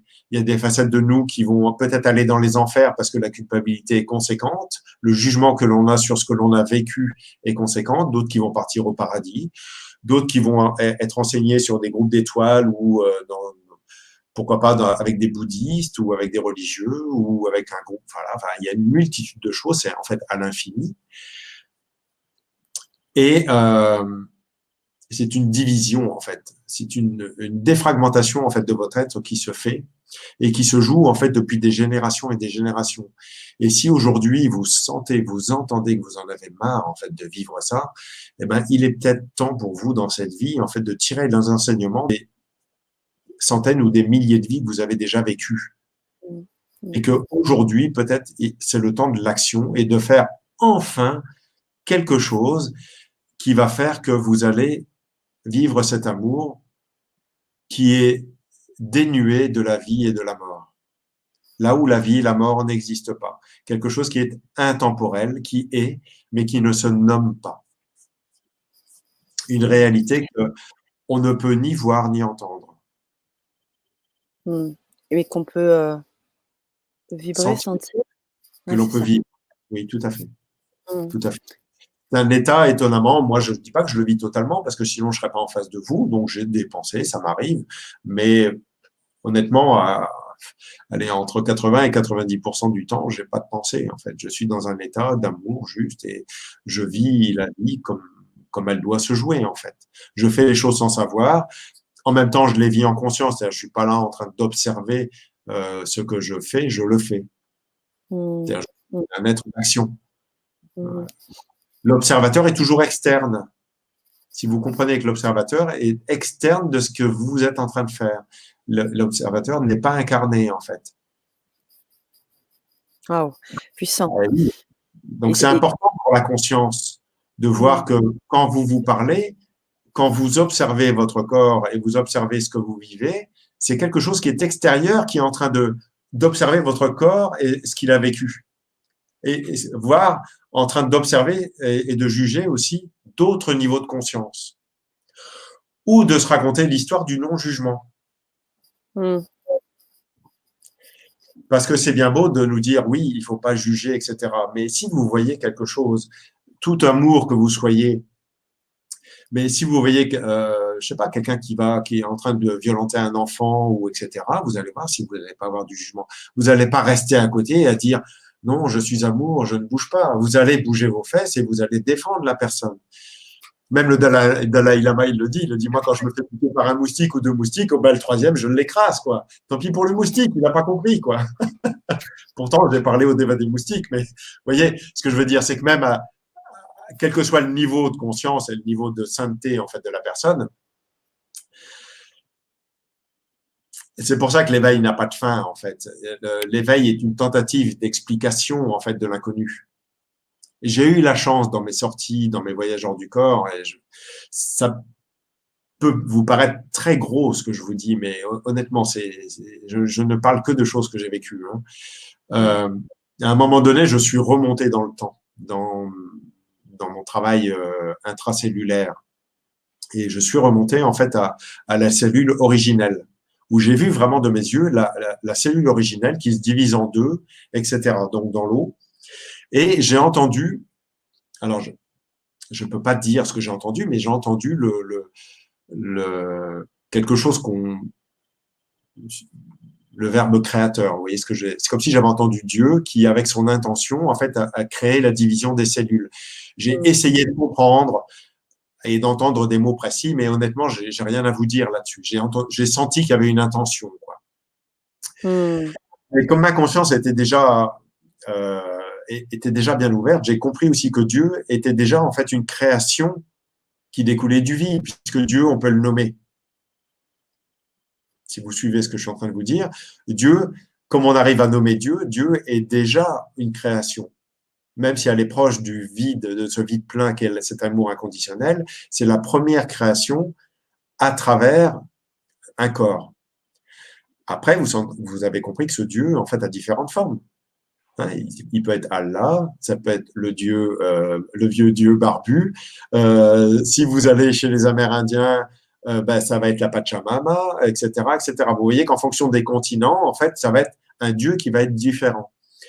Donc, ben, ce que j'ai fait, comme j'avais compris que c'était déjà une création, ben, je l'ai traversé. Alors, ça peut paraître très prétentieux, mais je vous dis concrètement ce que j'ai vécu. Pour Mmh. aller voir, justement, au-delà de cette création. Eh bien, quand j'ai traversé cet espace vibratoire qui était très doux, très bleu, gigantesque, une sorte d'infinité bleue, Mmh. eh ben, mon voyage s'est terminé, c'est circulé, il n'y a rien à voir, quoi. Ouais. J'ai rien vu, j'ai rien entendu. Je suis revenu plein d'amour, mais avec une humilité conséquente, en sachant Mmh. que je ne saurais jamais rien sur cet amour. Mmh. Et Waouh. que, et que avancer dans l'inconnu, en fait, est le plus beau cadeau que l'on puisse se faire à soi et le plus bel acte de foi vibratoire que l'on puisse faire avec l'amour et avec le divin. Mmh. Vous pouvez l'appeler divin, Dieu, la source, appelez-le comme vous voulez. Euh, mais c'est le plus bel amour, acte de foi que vous pouvez faire avec vous-même, c'est de laisser votre cœur occuper votre corps. Et aujourd'hui, dans ces changements de paradigme vibratoire planétaire qui sont conséquents, qui brassent le monde, là où le pouvoir essaye de garder le pouvoir malgré un changement qui est déjà présent, Il tient à vous, en fait, de trouver le chemin qui est le vôtre. Et Mmh. vous avez 3 choix possibles. Les 3 sont des bons choix. Je vous le dis tout de suite parce que dans ce choix, on n'a pas le choix, en fait. Ouais. C'est soit on est dominé, soit on devient dominant, ou alors on vit l'état du cœur, qui est un autre état. C'est évident que si je suis là, bah, c'est pour vous amener à ce choix-là. En tous les cas, à voir si ce choix-là, en fait, est le vôtre, qui est un choix prend pas, qui ne prend pas de camp, qui ne va pas dans un camp, parce que on est capable de comprendre autant la partie soumise et la partie de manque, là où vous n'avez pas assez de sous pour finir le mois, là où vous devez sortir dans la rue pour manifester, etc., etc. Mais vous êtes aussi capable de voir l'autre côté et de voir que de l'autre côté, est-ce que l'enfant qui a grandi dans cette structure, à qui on a formaté la tête comme un ordinateur pour qu'il vive les choses de telle et telle façon, etc., est-ce que cet enfant, lui, en fait, a le choix de vivre cette vie-là? La réalité, c'est non, en fait, autant d'un côté que de l'autre. L'un faisant le miroir insupportable de lui-même. Mmh. Donc, c'est l'éternel combat entre le bien et le mal, c'est l'éternel combat entre le dominant et le dominé, c'est l'éternelle prise de position, en fait, dans une guerre qui n'a pas de fin, là où le cœur est oublié, là où le pouvoir manque de cœur, Mmh. euh, là où le cœur, qui souvent pour les gens qui ont peu de choses parce que bah, ils ont vécu beaucoup de douleurs et ils ont du coup un cœur qui est bien éveillé, eh ben, est capable de dire à la personne qui a du cœur, mais et du cœur, tu comprends pas. Mais non, la personne qui est en haut ne comprend pas parce qu'elle n'a pas les codes, elle n'a pas les programmes intérieurs pour pouvoir faire vivre ça, tout simplement. Mmh. Donc, ce miroir est important. On peut pas empêcher quiconque, en fait, de le vivre. Mmh. Tu vois? Bien Et, sûr. et c'est important de trouver sa voie, hein, de vivre sa voie. Alors, tu peux parler de mission, mais moi, je vais éviter ce mot-là parce que je le trouve trop lourd, mais à chacun de trouver sa propre voie. Euh, moi, je sens de temps en temps, je me dis, ah, il y a une partie de moi qui a envie d'entrer en guerre, quoi, honnêtement. Hein. Je me dis, Mmh. je vais aller avec tout le monde et puis je vais aller manifester, je vais aller casser, je vais aller faire tout ce qu'il faut pour être compris et puis pour que tout le monde soit heureux, quoi. Mmh. Mais honnêtement, est-ce que la guerre réellement apporte vraiment quelque chose? Parfois, il faut ça. C'est comme une personne, vous savez, quand j'ai une personne en face de moi et puis que il faut qu'il y ait des mots qui soient tranchants pour que la personne soit choquée, pour qu'elle puisse changer et ouvrir son cœur et passer à quelque chose, eh ben, il se passe exactement la même chose là, mais au niveau de l'humanité tout entière. Donc, on le vit déjà individuellement, c'est en étant initié que chacun individuellement va pouvoir traverser sa propre torpeur Mmh. pour pouvoir émerger de l'ombre. Eh ben, c'est ce qui est en train de se jouer en fait au niveau de l'humanité. Mmh. Vouloir sauver l'humanité, parce que là, ça découle obligatoirement. Je vais vous dire une chose qui va peut-être vous choquer, mais c'est quelque chose qu'il faut cesser à l'intérieur de vous. Mmh. Et je vais vous le résumer par quelque chose d'extrêmement simple. Tout ce qui vit meurt. Si vous comprenez la profondeur de ce que je suis en train de vous dire, tout ce qui vit meurt. Que ce soit minéral, que ce soit végétal, que ce soit humain, que ce soit au niveau des animaux, etc., etc. Tout ce qui vit meurt. Les étoiles meurent. La peur de mourir fait que les gens s'accrochent à la vie, en fait. Mais vous avez une autre façon, vous avez une autre possibilité de vivre, c'est en étant confronté à cette torpeur liée au vide, donc liée à l'idée que l'on se fait du vide, que l'on imagine comme la mort, mais c'est faux, c'est une idée, quoi. Mmh. C'est Mmh. toujours dans l'inconnu qui fait peur. Souvent, les gens imaginent que s'ils sautent dans cet inconnu vibratoire, eh ben, ils vont pas en revenir. Moi, pendant longtemps, hein, pendant des années, même quand j'emmenais des groupes au Brésil, malgré les initiations que j'avais vécues, je disais régulièrement, mais je suis pas sûr de revenir vivant, quoi. Bien sûr. Mais c'était ma tête. C'était ma tête qui me racontait l'histoire. C'était pas la Mmh. réalité. Je suis là. Mmh.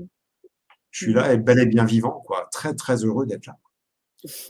On est ravis, en tous les cas, que tu sois avec nous et que tu nous fasses tous ces partages parce que je sais aussi que tu veux nous apporter, nous donner aussi quelques clés. J'aimerais que tu nous en parles aussi. On va avoir des rendez-vous, des expériences pour pouvoir vivre ces moments-là ensemble.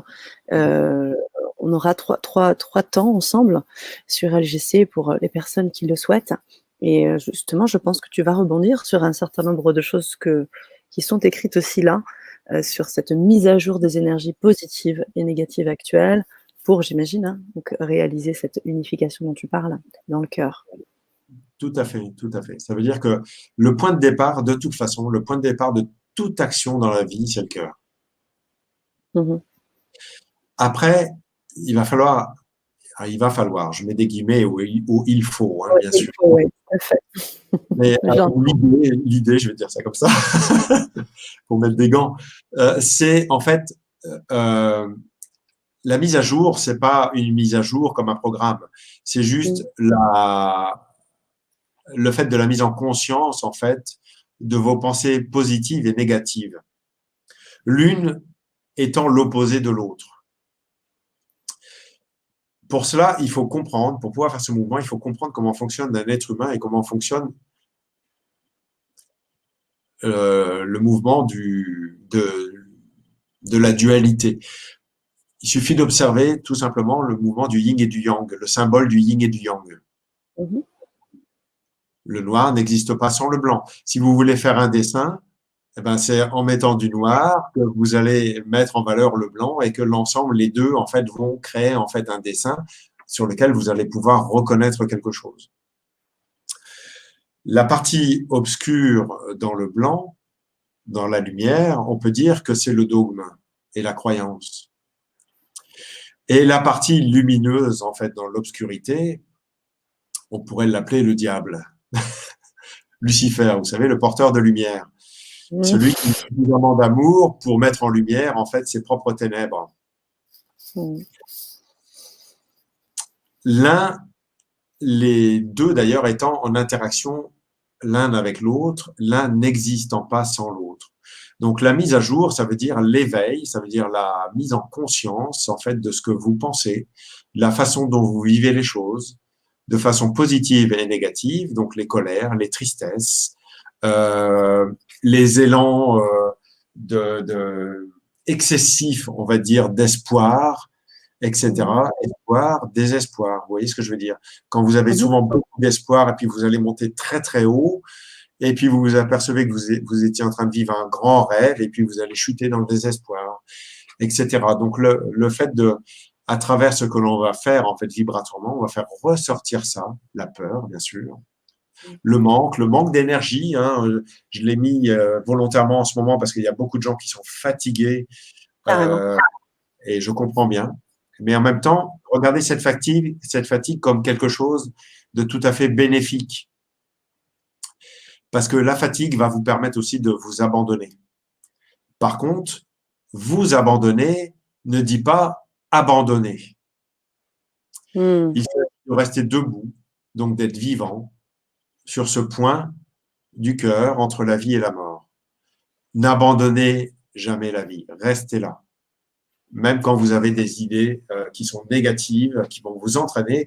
Vous savez, quand l'énergie passe votre centre de dépression, vos énergies négatives, vos énergies négatives vous parlent de dépression. Elle vous dit, ah Mmh. oui, le monde, ça vaut pas le coup, je suis pas bien, etc., etc. Il vous raconte que ça, puis à la fin, il va vous dire, vas-y, suicide-toi, etc. Non, faites pas ça. Je suis passé par là pour vous dire, ne faites pas ça. C'est vraiment pas intéressant. Vous n'êtes pas obligé de passer par là. Restez là, n'écoutez pas ce que vous dit votre tête, et ce que l'on va apprendre, c'est à se décontracter en fait en soi pour que le cœur vienne occuper ces espaces-là. Espoir et désespoir, la lumière et l'ombre. Après, dans l'atelier numéro 2, donc l'intégration, une fois qu'on a visité tout ça, eh ben, il va falloir l'intégrer physiquement, ça veut dire vibratoirement. Souvenez-vous que vous êtes des êtres sensibles.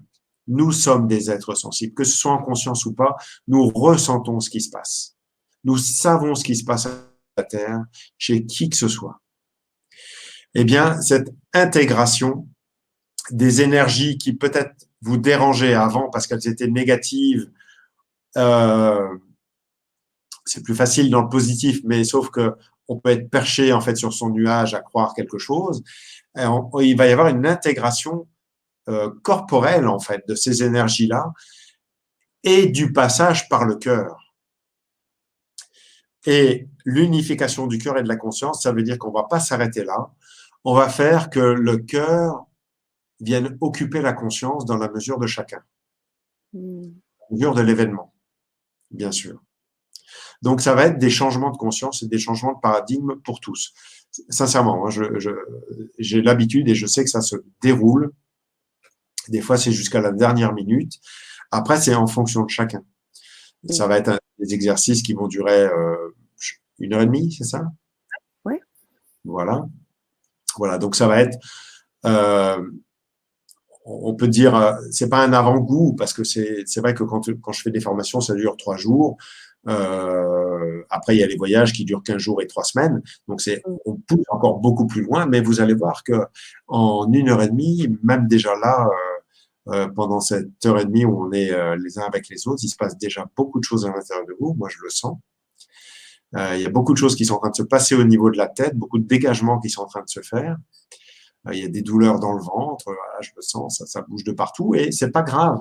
Moi, je vous vis dans mon corps en même temps et j'ai l'habitude de ça. C'est quelque chose qui est tout à fait commun pour moi. Mais comme je ne m'attache pas en fait à ça, eh bien, je me décontracte dedans pour que mon cœur occupe ces espaces-là. Et vous allez rentrer en résonance avec ça. Et déjà, dès ce soir, vous allez vivre des transformations. Demain matin, vous allez vous réveiller un petit peu différent.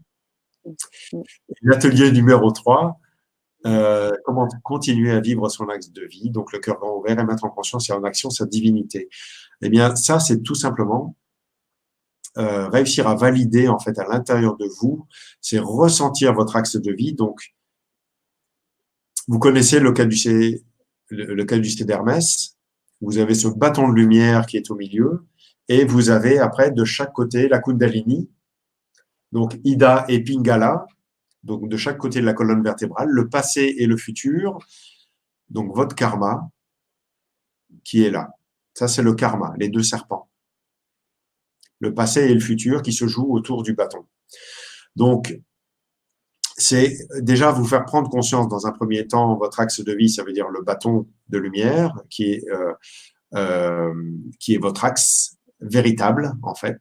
C'est là que se joue votre vie véritable. Là où Ida et Pingala, quelque part, se jouent de vous à travers le passé et le futur. Donc, votre passé, ça veut dire tout le karma, la partie transgénérationnelle, votre enfance, la façon dont vous avez interprété ça, se joue à l'intérieur de vous et dirige votre vie. Et votre futur se joue et se fait et se met en place en fonction de ce passé. Une fois que vous avez mis en amour le futur et le passé, vous vivez votre instant présent. C'est facile à comprendre. Ça paraît naturel et c'est une évidence. Quand tu le dis. Voilà. Il faut des mots simples, en fait, pour être compris. Et pour pouvoir, je pense que la simplicité, c'est là où on arrive à simplifier, en fait, la vie et de comprendre que la vie n'a plus rien à voir avec la science et avec des choses qu'on nous raconte. C'est quelque chose que l'on doit éprouver dans le corps pour pouvoir véritablement le vivre. Avant, c'est que une sorte de fantasme spirituel qui est important parce que, malgré tout, qui est important parce que c'est ce qui fait que on avance en fait dans la vie. Mais à un moment donné, vous sentez que vous n'êtes pas heureux, vous sentez qu'il vous manque quelque chose, et ben c'est le moment de passer à l'action, à une action physique et vibratoire pour arrêter de vous raconter l'histoire de votre vie ou de ce que devrait être votre vie, mais que vous puissiez tout simplement la vivre. Parce que vous êtes là pour vivre votre vie, pas la vie de votre famille et des générations passées, ou l'idée de ce que devrait être le monde. Il va falloir accepter le monde tel qu'il est en vous et à l'extérieur de vous pour pouvoir le mettre en amour. Et ça, c'est un grand chemin. C'est sûrement le plus Oui, beau chemin qui c'est ce que existe sur. j'allais dire ça. Ouais, c'est un beau chemin. Merci Prem, merci, merci, merci beaucoup. J'en ai profité pendant que tu expliquais les 3 étapes, hein, que nos chers auditeurs vivront s'ils se procurent, donc les ateliers. Je vous ai mis le lien pour vous les procurer et puis j'aimerais, parce que je m'y étais aussi engagée, si tu veux bien, à répondre à certaines des questions qui sont sur le chat, alors qui ont bien évidemment été posées parfois un petit peu avant en fonction de ce que tu disais, mais je pense qu'on peut revenir sur certaines questions et je vous invite, hein, chers auditeurs qui êtes là ce soir, à participer, à nous envoyer vos questions. On a encore un petit temps ensemble et je te remercie encore pour cet espace. Si vous avez aussi des questions concernant les expériences, là, les ateliers que tu proposes, Prem, je vous invite à le faire aussi. Pardon? Alors, je reviens sur le mot atelier. En fait, c'est des Oui, formations initiatiques. c'est une formation initiatique que vous allez avoir en 3 et Même ce que l'on va faire ensemble pendant cette heure et demie, ça reste une formation initiatique. Ça d'accord. veut dire que, juste pour une toute petite parenthèse par rapport à ça, ça veut dire que c'est pas des espaces dans lesquels vous venez goûter à quelque chose. Vous allez vivre quelque chose. Et vous n'allez Oui. pas repartir comme vous étiez avant. Ah.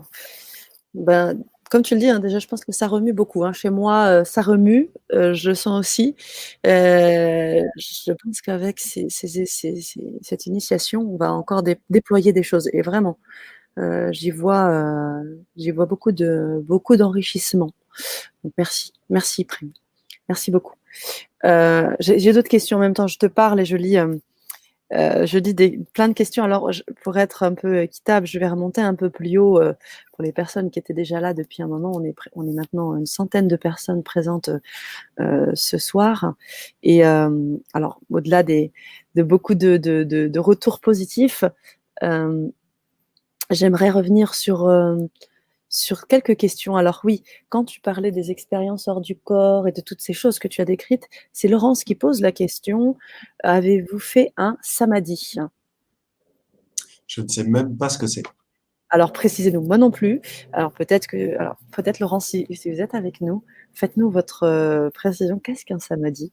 On aimerait bien savoir. J'en profite pour mettre le beau message de la Fargue Marie-Claude qui nous dit: merci beaucoup pour votre témoignage. Je suis touchée. Quel chemin parcouru. Waouh, vous êtes très apaisant. Merci. Et je confirme. Alors, quand tu parlais de cette facilité, enfin pas de cette étape où tu as pu laisser le karma de côté, il y a Mylène qui disait, peut-on dire que vous êtes réalisé au bout du compte parce qu'il y a plus rien qui traîne ou quelque... Est-ce que c'est le terme que tu utiliserais Non, après? non, Non. j'utilise rien du tout en fait, parce que pour moi ça n'existe pas en fait la réalisation. Ouais.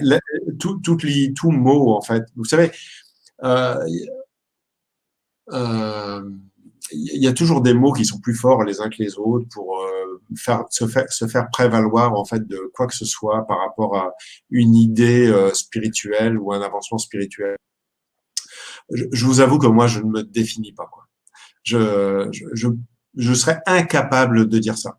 Quand je fais des formations, j'ai un malin plaisir dans le vrai sens du terme, c'est-à-dire avec beaucoup de joie et un petit peu parce que en fait, enfin, vous êtes mes amis quoi. En fait, c'est ça qui est important et je suis exactement comme vous quoi. Ni plus ni moins. On est tous on est tous au même endroit. Il y a pas de notion de niveau là-dedans. J'en C'est profite. important de comprendre ça. Oui, c'est important de comprendre ça parce que toute la partie gourou, etc. Moi, j'avoue, ça m'intéresse pas, ça m'énerve, ça me saoule. Dans ce sens où, ben, quand ça arrive, hein, j'ai des personnes qui viennent, etc. On se dit bonjour, etc. Mais on n'est pas du tout habillé tous en blanc. Même j'ai un peu blanc aujourd'hui, mais je suis gris en dessous, regardez, etc. On est des gens simples en fait. Voilà. Et j'adore être comme tout le monde. Et je suis comme tout le monde. Mm. C'est ça qu'il faut comprendre. C'est que je suis comme vous et vous êtes comme moi. Sinon, je serais un piètre guide, entre guillemets, si je restais sur mon trône à vous faire la leçon, parce que faire la leçon, ça sert à rien, quoi. Et ça, c'est la personne que j'ai vue au Brésil qui m'a fortement initié.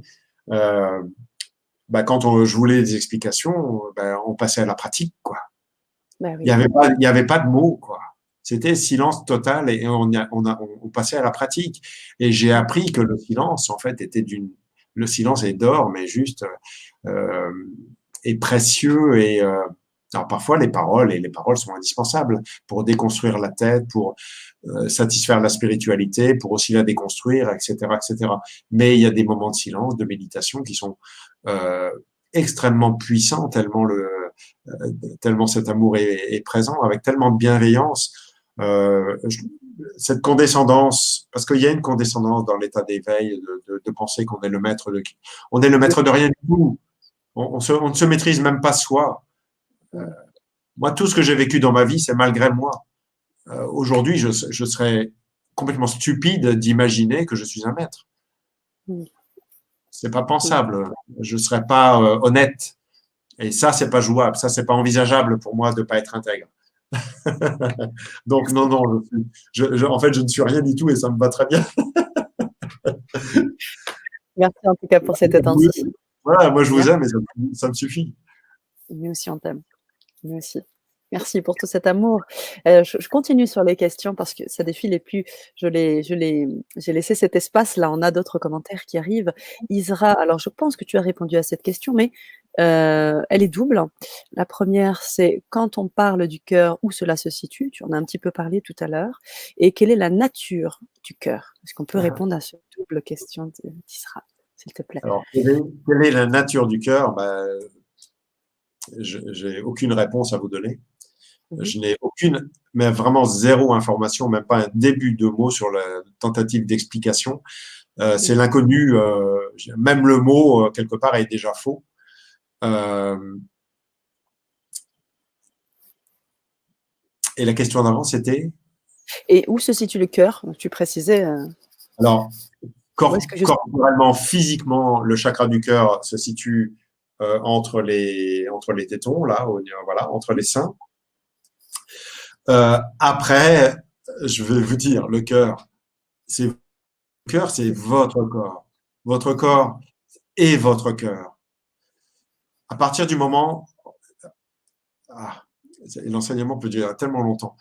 Euh, Comprendre comment fonctionne un corps, c'est très important. Les chakras.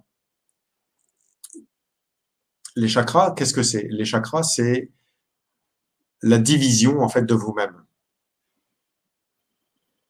Eh oui, on a la création avec la base, on a la sexualité, vous avez les émotions, vous avez le cœur. Après, vous avez la communication, vous avez la conscience et vous avez la connexion cosmique. C'est une division. En fait, en réalité, vous observez la division de vous-même à travers les chakras qui sont plus ou moins équilibrés, qui bougent plus ou moins bien, qui sont plus ou moins en amour, etc., etc. Les uns en étant en interaction avec les autres, avec certains chemins précis entre deux chakras, qui est celui de la gorge et de la sexualité, qui est un chemin voilà, plus précis. Sinon, le seul point de convergence, le seul chakra qui est en connexion avec tous les autres, c'est celui du cœur. Le chakra du cœur touche, est en interaction avec tous les autres centres. Le corps, c'est la division. Le corps, c'est la dualité, voilà, la fragmentation de nous-mêmes. Le corps, c'est la densification égotique de l'univers. Mhm. Waouh, c'est bien dit ça. Et Notre corps, c'est une densification égotique de l'univers. Ça veut dire qu'en fait, c'est toutes les facettes de nous-mêmes qui ont une certaine densité, qui du coup prennent forme, et ces milliards de mémoires cellulaires en nous, en fait, parlent et font ce que l'on est, qui fait qu'on arrive en fait à se toucher. En réalité, nous sommes une projection de nous-mêmes. Mais on est, en fait, on est cet être d'amour, mais c'est la totalité de votre être. Que ce soit là, que ce soit là, que ce soit là, etc. Votre corps, c'est votre cœur. Il est peut-être aujourd'hui limité à votre chakra du cœur, mais croyez-moi que vos cellules, elles entendent l'information que je vous donne et que vous êtes des êtres d'amour dans la totalité de votre être, même dans ce que vous pensez être de l'ombre. L'idée même de croire qu'il y a quelque chose de positif et de négatif, c'est une idée.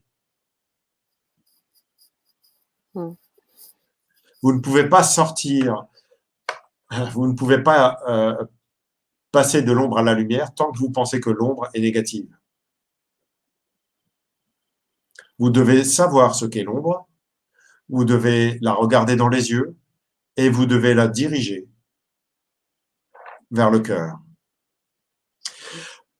L'explication, je vais vous donner une autre explication pour peut-être avoir une image un peu plus concrète par rapport à ça, par rapport à une sortie hors du corps. Quand vous faites une sortie hors du corps, vous êtes un être de lumière. Si vous avez des visions, je passe à autre chose, mais je vais revenir sur cette image-là, c'est pour que vous compreniez. Si vous avez des visions et que vous voyez une lumière et que vous voyez, il y a des gens qui ont des visions et qui voient des anges ou des archanges. Vous voyez un être de lumière qui est à côté de vous. Voilà. Si vous faites une sortie hors du corps et que vous allez dans le, je mets les guillemets, bas astral, sur un plan vibratoire plus bas, votre corps de lumière, et ben quand le bas astral vous regarde, qu'est-ce qu'il voit? Un ange ou un archange ou un être de lumière. C'est vous. Est-ce que vous avez compris que c'est une question de... C'est fractal, en fait. C'est comment? Fractal. Fractal. Oui. C'est-à-dire? C'est pas hiérarchique, où là, c'est le bas. Tu vois, il y a le bas astral, il y a nous, après, il y a les plans, etc. En fait, c'est quelque Hein. chose qui est fractal. C'est quelque chose Ah oui, qui est ok. fractal. Ça va partout. C'est sur la Ok. même lignée, en fait. D'accord, d'accord. Nous, quand on voit une entité qui est nous-mêmes, en fait, mais qui se manifeste à nous parce qu'elle n'est pas incarnée, ben, vous voyez un être de lumière. Mais nous, quand on va dans le bas astral, ces facettes de nous-mêmes qui sont plus dans l'ombre, qui sont avec moins d'amour, en fait, voient votre instant présent comme un être de lumière, comme un ange ou un archange. En fait, mais vous continuez après, il faut continuer, il faut descendre plus profondément. Si vous allez dans le bas astral et que le bas astral va aller encore plus bas, et eux-mêmes vont être vus comme des êtres d'amour et de lumière. Mm. Mm. Donc, il n'y a pas de début et il n'y a pas de fin. Il faut bien Mm. comprendre que cette idée de vous-même, c'est une idée. Une simple idée. C'est une simple idée qu'il faut réussir à faire. Mm. Ça, il faut claquer du doigt Mm. pour effacer cette idée, pour pouvoir passer à autre chose. Et pour changer de paradigme et être, il va falloir faire cette gymnastique vibratoire à l'intérieur de vous et comprendre, vivre et éprouver l'humilité que vous ne savez rien. Heureux les simples d'esprit, hein, c'est pour boucler la boucle. Heureux Ouais. les simples d'esprit, ça veut dire je ne crois rien, je ne sais rien. Je suis tellement ignorant, je ne crois tellement en rien. C'est pas que je crois en rien, que je suis athée. Ça veut dire que je n'adhère à rien. Ce que je sais, la seule chose que je sais, c'est que quand mon cœur occupe mon corps, je suis en amour. Mm. Merci, Prem. Ça, je peux le valider. Mais je n'ai Mm. aucune description possible sur ce qu'est l'amour, à Mm. part à travers un ressenti. Ok. Merci, Prem, pour cette réponse étayée.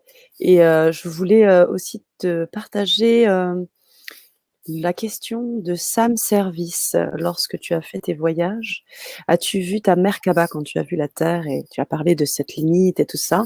Et donc, elle proposait, donc, as-tu vu ta Merkaba, ton chariot aux formes géométriques brillantes? Oui, oui, oui, oui.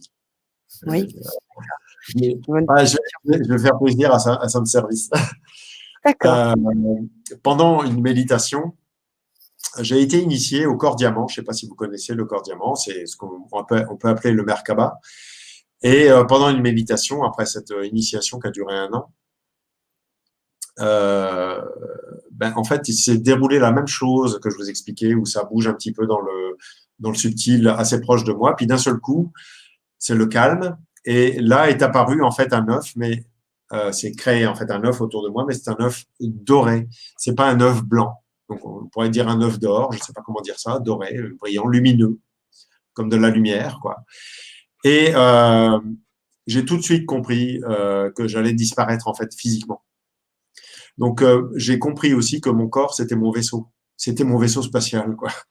C'était pas de la matière, c'est pas quelque chose de, voilà. C'est ce qu'on peut voir à travers aussi certains moines qui disparaissent, qui arrivent à bouger ou à flotter, etc. Nous sommes ça aussi. Et l'intégration de ces futurs, parce que ça fait partie d'un savoir quantique, d'un savoir passé, mais ça fait aussi partie du futur, de vos parties dites extraterrestres, de vos parties voilà, qui sont l'extrapolation de vous-même en fait dans un futur quantique. Quand vous apprenez à décontracter votre espace et votre temps, et que le cœur occupe votre espace et votre temps, eh bien, les capacités, tous les possibles sont là puisque vous le vivez, vous l'intégrez en fait dans l'instant présent. Vous le vivez dans votre cœur. Ça veut dire qu'à partir de ce moment-là, votre quête est terminée. Vous ne cherchez plus le potentiel de quelque chose que vous vivez puisque vous le vivez. Mais vous ne cherchez pas non plus à le vivre. Ça veut dire que vous n'allez pas le déclencher pour jouer. Ça se fait ou ça ne se fait pas.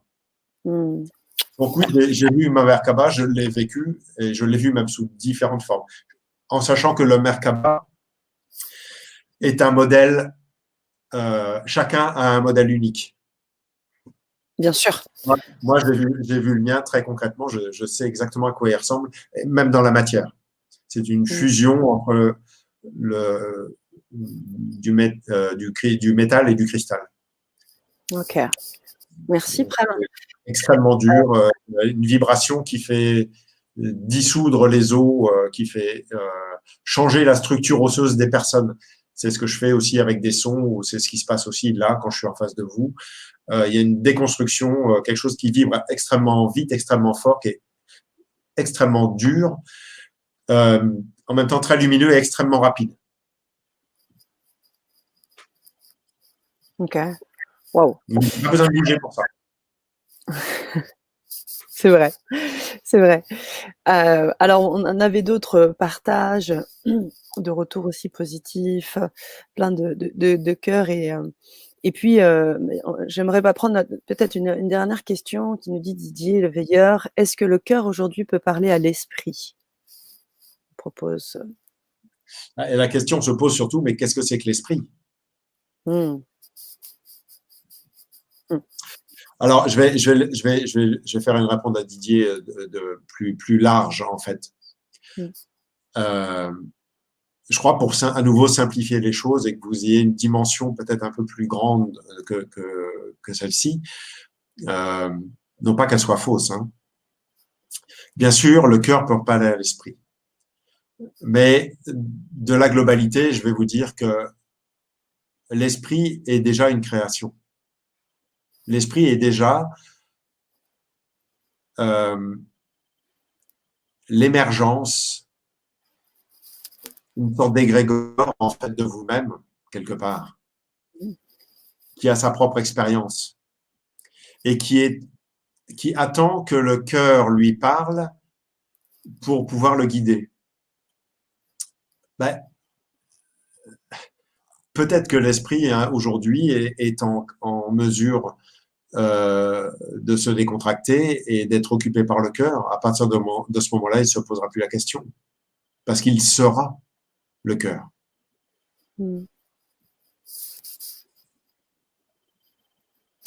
Merci. Alors on a d'autres choses, mais bon, alors on va terminer quand même tranquillement parce qu'on a quand même pris près de 2 heures ensemble. Et j'aimerais quand même poster le message de Serge qui nous dit l'amour et la raison ne doivent pas être opposés, ils sont complémentaires. Et Didier qui nous dit autour de moi, j'ai déjà vu de la lumière au-dessus. Qu'est-ce que cela veut dire? Ben, ça peut dire beaucoup de choses. C'est clair, c'est vrai. Tellement de choses. Après, j'ai bien aimé avant parce que oui, je suis d'accord, le cœur et la raison. Et il est important de savoir aussi faire avec son intelligence. Nous sommes des êtres intelligents.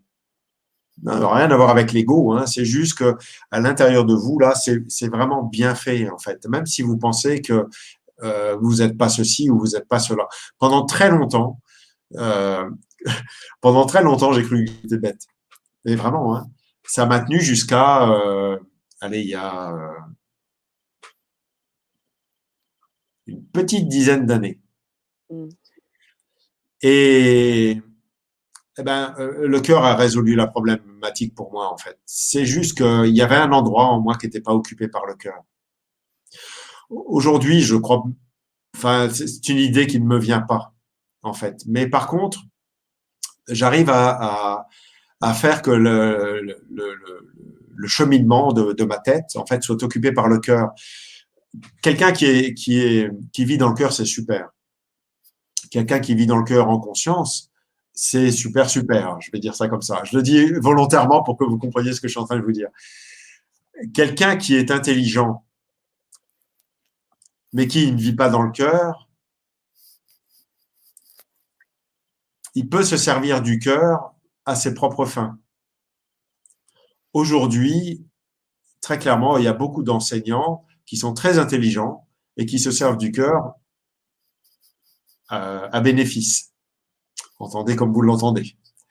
Mmh. Quelqu'un qui est intelligent, et si l'intelligence est occupée par le cœur, là, vous avez quelqu'un qui est grand en face de vous et qui est très beau, qui est au service de l'humanité, qui est au service de lui-même et de l'humanité, qui vit le divin, tout simplement.